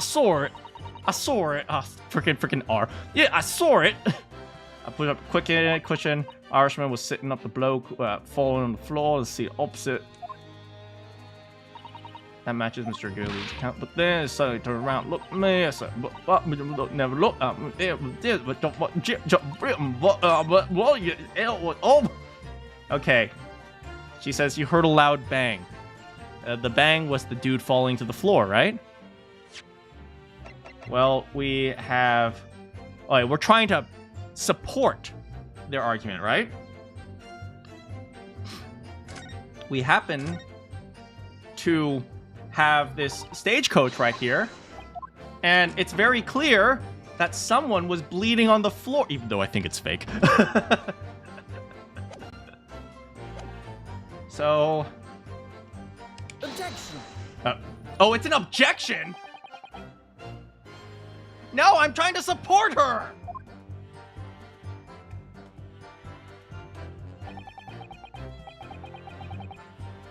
I'm sorry, counsel, but you clearly don't understand the point of the game.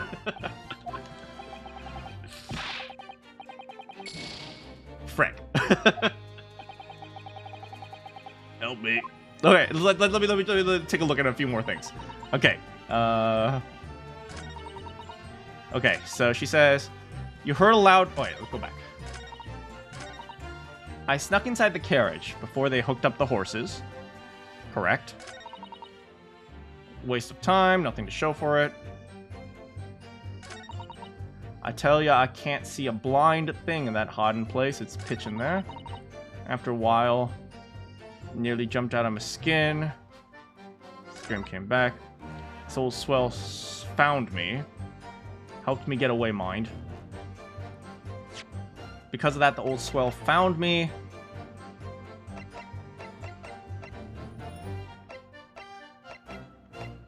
I'm trying to figure out what the game wants, because this is our client's testimony. In theory, I guess Gina... Is just Gina count as our client?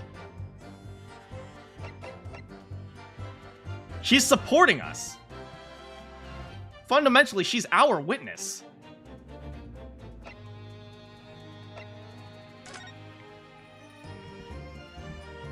Rest in peace, Kazuma. Like, fundamentally, she's our witness. This is a weird one. Give me a moment to think through this.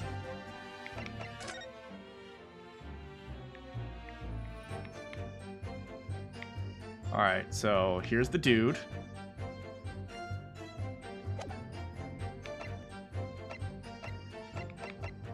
Okay, so I'm guessing we're trying to find a contradiction, but the contradiction will lead us to something even better? Okay, so let's see. Blood stain on the right glove right here.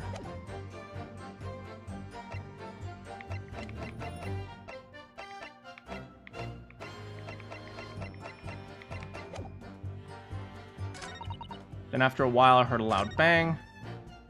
Can't see blind in an iron place. Right, oh wait, got nothing to show for my drop. Oh. Alright, I snuck inside the carriage before they hooked up the horses.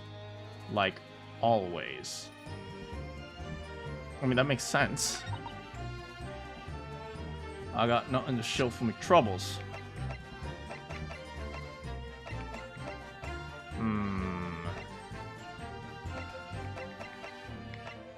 Let me take a look at this again.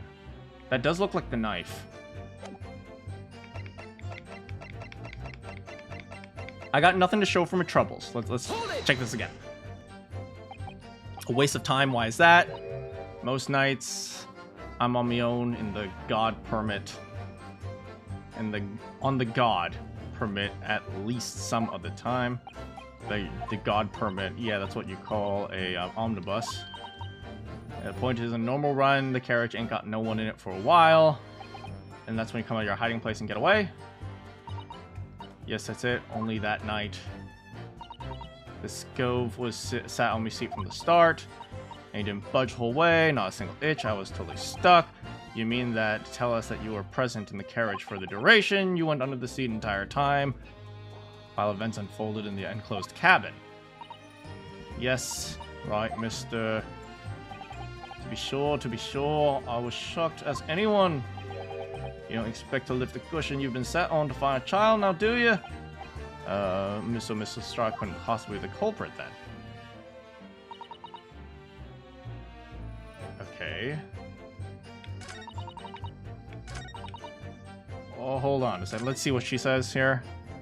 All 6 members of the jury, for one brief shining moment, yes. It's clear if we can find... Wait, what did she say? It's clear that they're all still very unsure if we could find one conclusive piece of evidence among this new testimony.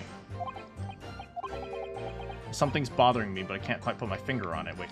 She says, I'm sure we get the verdict we want. Yes, you're right. And I have this niggling feeling. Okay, let's try paying attention to what, let's try paying attention to what's-his-face while I'm testifying. Hold it!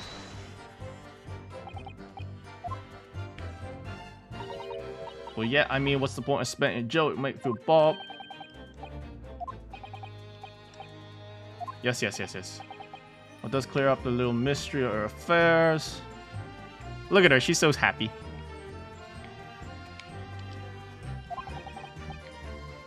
Right. one little scapegrace riding for free.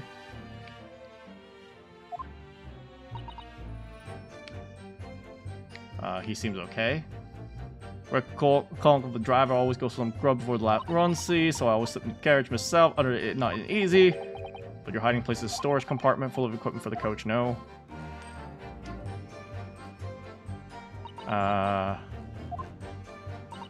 Yeah, brushes and whatnot.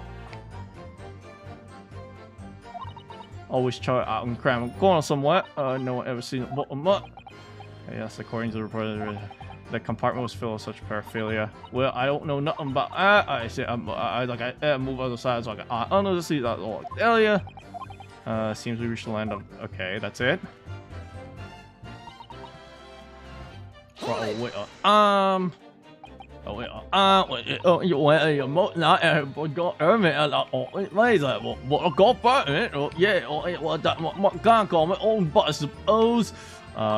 What is no wrong? Nothing. Wow. When you got out your arm, like, yeah. Only one night. Oh. It goes down, yeah, but wait, you know, don't up there. They meet with a captain, but the captain is waiting. You under the secret entire time. You under those captain. Yeah. Right, what, mister? Pursue history court record options.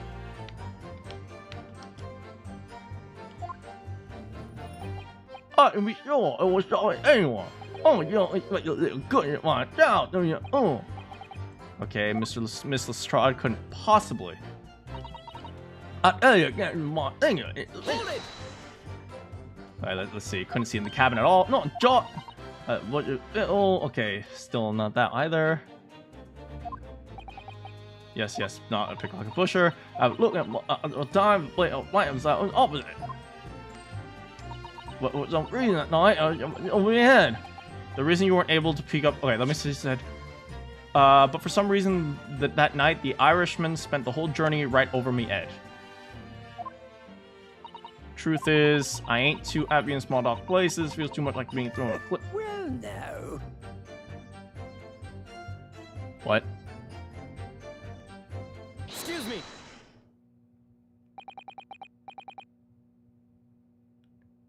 Is something wrong, Mr. McGilden? Why did you wait for so freaking long for me to talk to you? The trick was to press all the statements. What the? I didn't figure out nothing. I just kept going.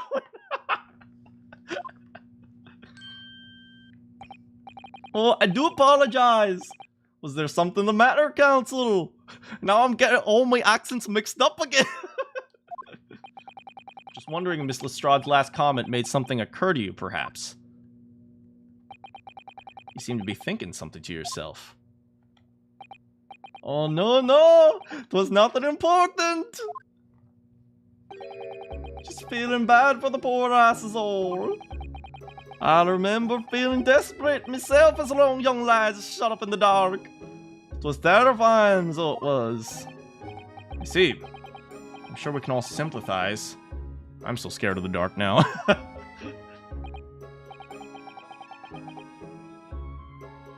And I don't know about yourself, but I find that the darkness seems to make everything you hear seem much louder as well. Yeah, I suppose it does, maybe. Miss Lestrade! Did you hear something that night? An unusual noise, perhaps?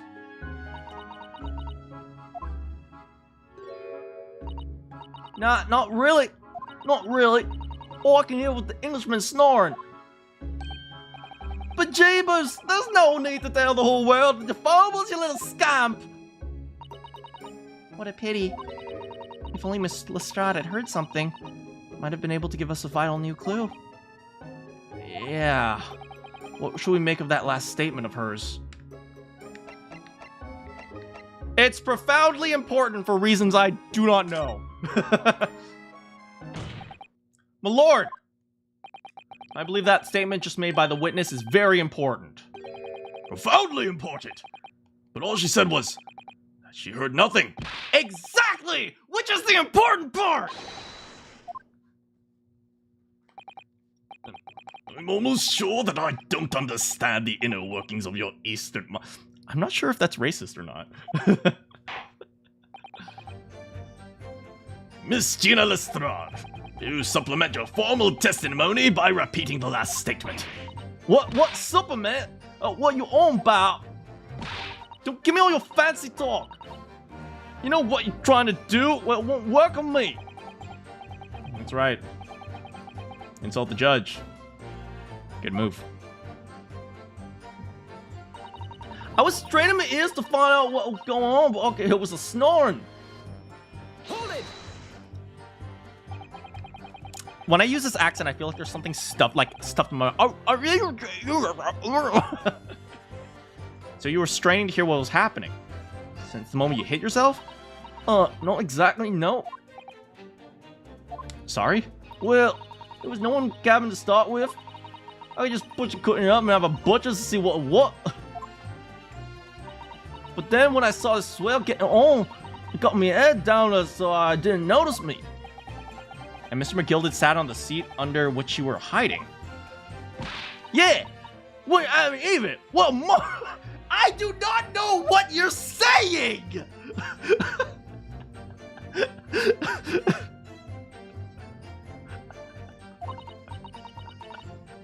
So all I could do was listen. I was waiting to jump out as soon as possible at leave to see. Look at him. But will you? Not likely. Even though we stopped here and there, I never heard any door open. So just had to stay put and listen to driving his pigs in the market snoring like a dog he was. Oops. Are there any conclusions we can draw from that? I mean, just let the testimony be. Why do we care? I'll just say, well, that doesn't make sense because someone had to come in order to do the stabbing. Miss Lestrade, what you've just told the court is clearly at odds with the facts. At odds? Are you sure, man? He keeps becoming American again. Absolutely. It seems my learned Nipponese friend is not as dull-witted as I feared. So Van Zieks realized it too. Counsel, I must insist that you bolster your claim with evidence, or some complicit party's name at the very least. Wait, what? I expect you to demonstrate this alleged contradiction to the court. According to Miss Lestrade, While she was hiding in the omnibus that night, she heard nothing but the sound of Mr. McGilded snoring. But think, Ryunosuke, think. Ow, that hurt! Something else you should have heard. Hold on.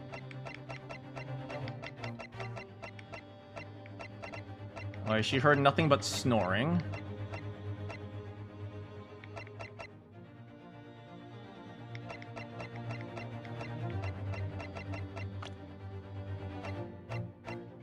Okay, she heard nothing but snoring.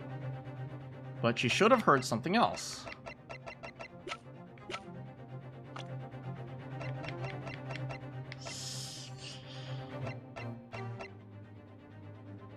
But then, no, she heard snoring, and then after that she heard a thud. Let me see the history.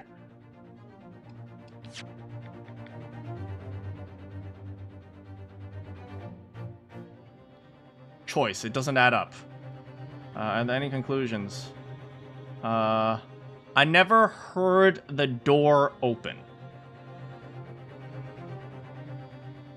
Even though we stopped here and there, I never heard the door open. That would be consistent to the idea that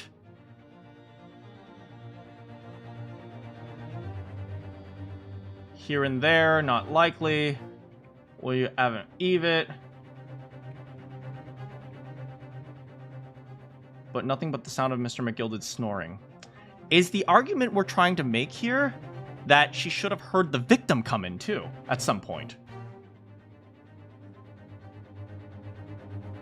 Right? He came in and he was snoring. If he came in with the perpetrator or with the victim, if McGilded came in with the victim, he should have heard something. She should have heard some sort of like talking or like some sort of like two people coming in. But if she only heard Mr. McGilded snoring, very well, my lord. Allow me to elaborate on a particular sound that Lestrade could not have failed to hear on the night in question.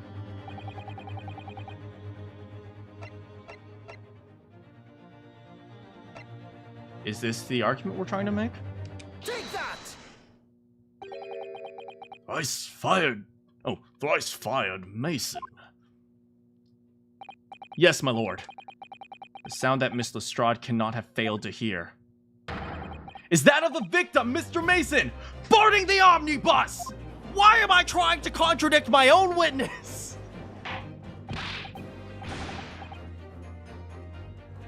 Explain your reasoning, counsel. Miss Lestrade, allow me to confirm something.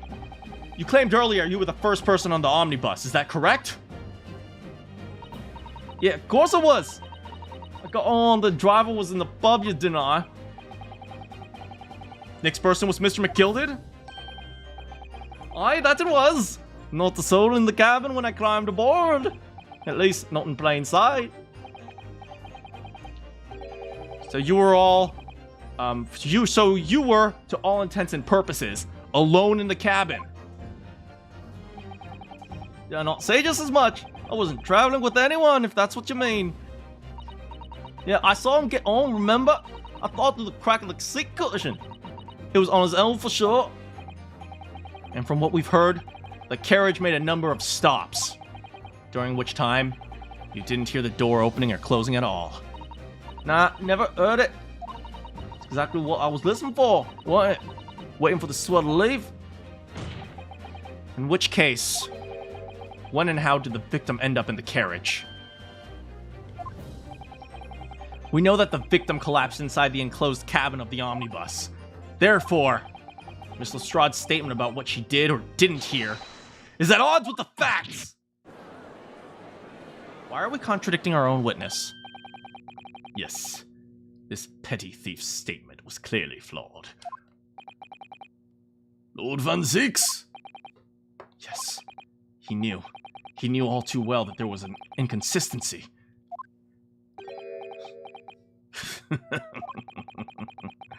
It would seem my words of thanks are in order for my learned friend.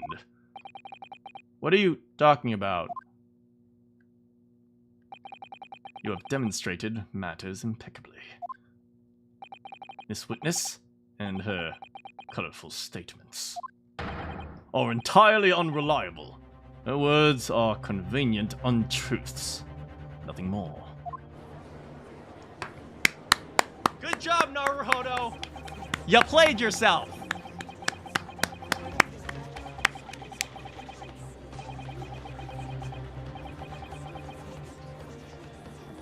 Granny?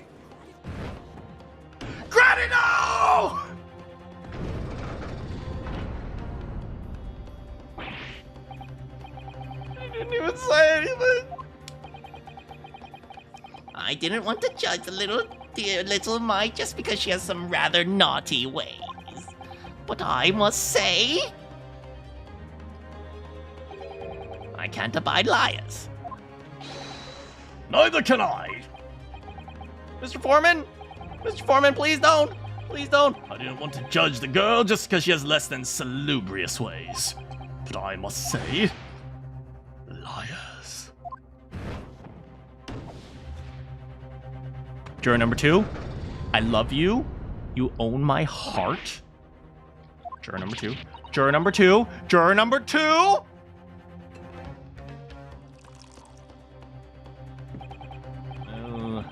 Your consideration for others is refreshing, my Nipponese friend. To the considerable troubles you have spared me. This is why I said, don't frickin' contradict your own witness! Yes. Very refreshing. Juror number 2. God, what are you playing at? Have you forgotten who you're working for, you useless Eastern Amadan?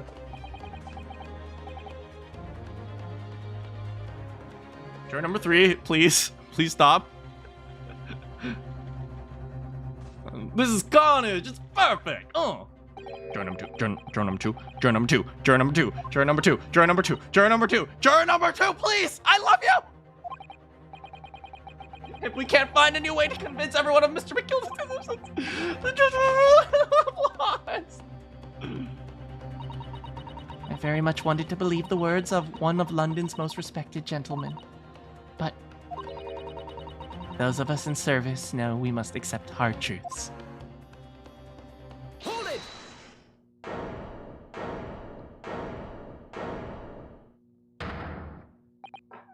Yes! The witness's last statement reveals a critical inconsistency in her story. However, if we consider the possibility that her statement is in fact the truth, it may shed an entirely new light on the whole case. What are you saying? Counsel! My lucky charms! No! Counsel, I will not tolerate you attempting to prorogue my education. Explain yourself at once. When the accused boarded the omnibus on the night in question, the victim was nowhere to be seen. Subsequently, the carriage door was not heard opening a single time, as testified by the witness in the stand. And yet the victim's body was found inside the carriage. If this petty thief's words are to be believed, how do you explain the... Hold it, hold.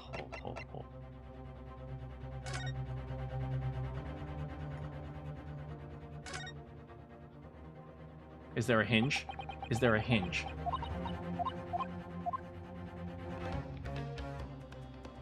Yes! Yes, there's a hinge! Yes! Yes!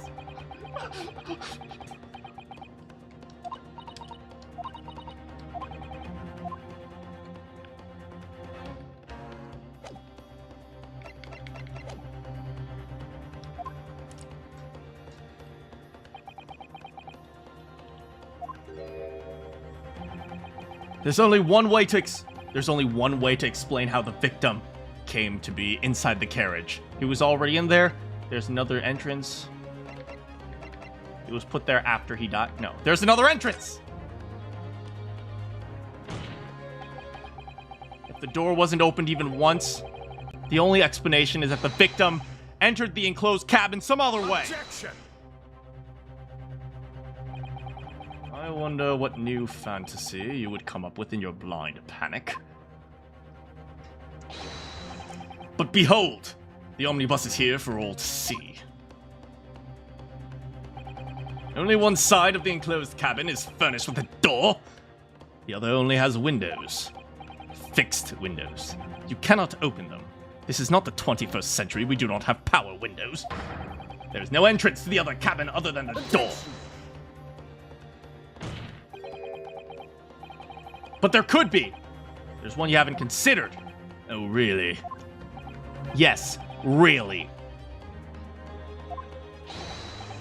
Another opening, which allowed the victim to appear inside the enclosed cabin. This is it, this is it! We got it, we got it! The defense will identify the location for the court. Oh.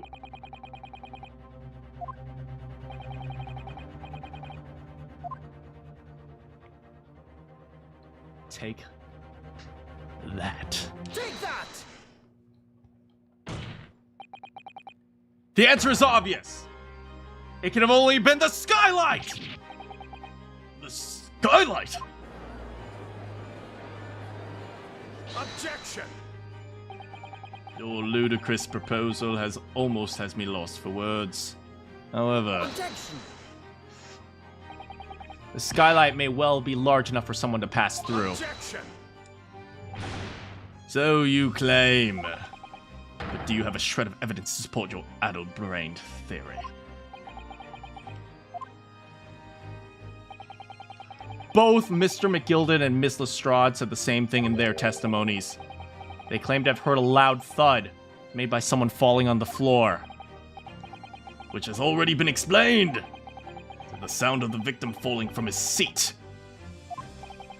Yes, it has, but would a man slipping from the seat onto the floor really have made such a loud sound as the witnesses describe? A noise loud enough to cause Miss Lestrade to let out an involuntary "Ah!" In fact. Gracious. Perhaps, in fact, it was the moment that the victim made his entrance into the cabin! No, let me rephrase that. The victim didn't enter the cabin as such. He fell into it! Objection. You're now suggesting that the victim fell from the skylight into the cabin. That's simply impossible. How can you be so sure? Because if the victim had fallen inside through the skylight, as you say, the passengers on the roof deck would have seen it happen. And yet, not one person made mention of such events in their testimony. Well, yes, that's true, but... Come on, McGilden. Come on. Might the humble fella make a wee comment here? Mr. McGilden? To be sure now.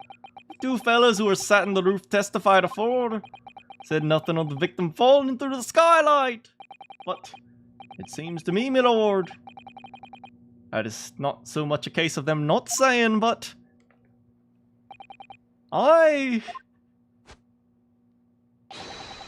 is a case of them being unable to say. What? I think perhaps the two fellas do we have something of a compelling reason not to say what happened? Would you not agree, the fine ladies and gentlemen of the jury? Surely not. Those two chaps on the roof. You mean the ones who stuck the knife in the man were...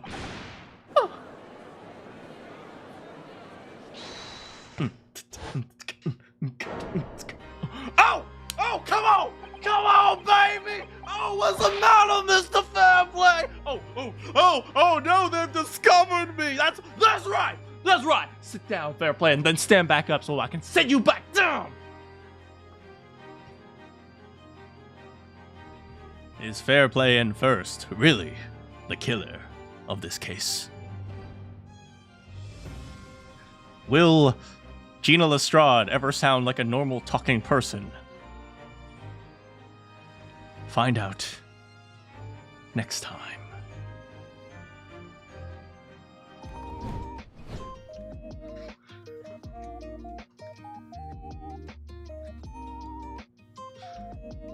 Frank, this case is good!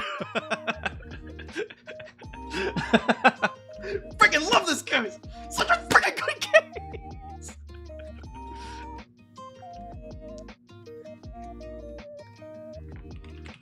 Now, I hold on. I need to look up to see if there are any ramen places open.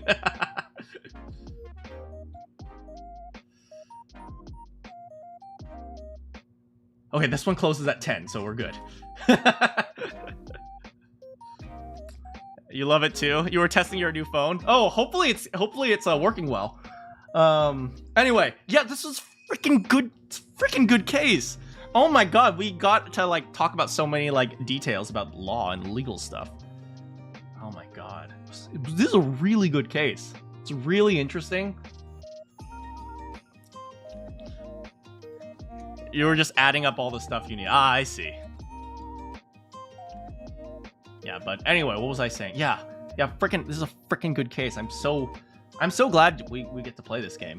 even though my accents are all over the place. I feel like I'm doing the British ones, okay? The standard British ones, but I'm an even. I don't know if Gina should sound like this. I am. Oi, close.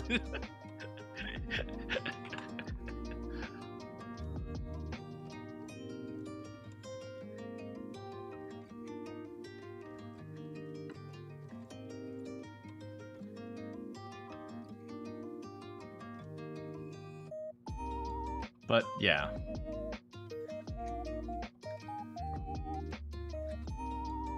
Yeah. Thanks so much for hanging out with me. I know we started late, but I definitely tried to stream a little bit longer today because we started late.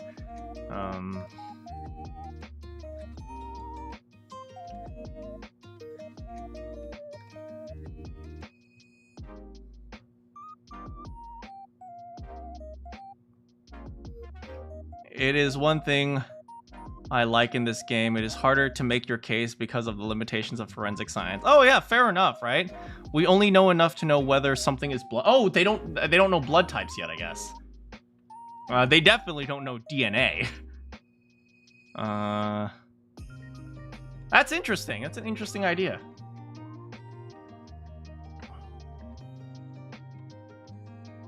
You're finally out of school, but the graduation eventually happens. Yeah, I completely understand.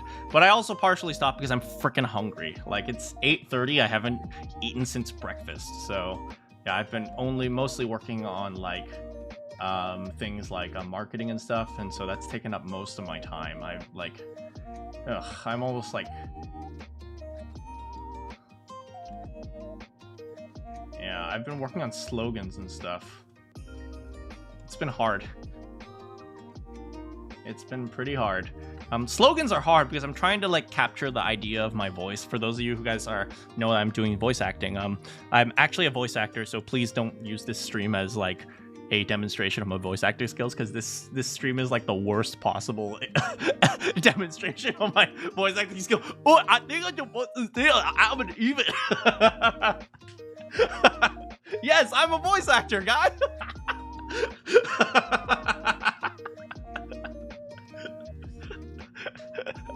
Yeah, but yeah, I've been working on like slogans and stuff, so it's like, and like the things I think are good slogans, like one of the person who's helping me with my marketing is like, that's not a good slogan because it doesn't do this and doesn't do that. And then he proposed a slogan and I was like, this isn't that catchy. And he's like, yeah, but it doesn't matter because in voice acting the slogan needs to be like this. So it's really weird. It's really weird. I'm trying to figure out what the heck is a good way to make a slogan. So, but yeah. Hopefully, slowly things will come together. Marketing is hard, man. Anyway, I'm super hungry. I better go before everything closes. Thanks so much for hanging out with me. We're going to play a little bit more tomorrow. Slogans can be super hard, man. It's like, just do it. Like, that's such a good slogan, man. You enjoy the Sherlock Holmes stories? You love the reference? I cannot believe freaking Inspector Lestrade is a freaking 17-year-old orphan. What the frick? Anyway, thanks so much for hanging out with me today. I gotta go get some ramen. Good morning, good afternoon, good evening, or good night. If you have any quests for me, I'll see you all next time.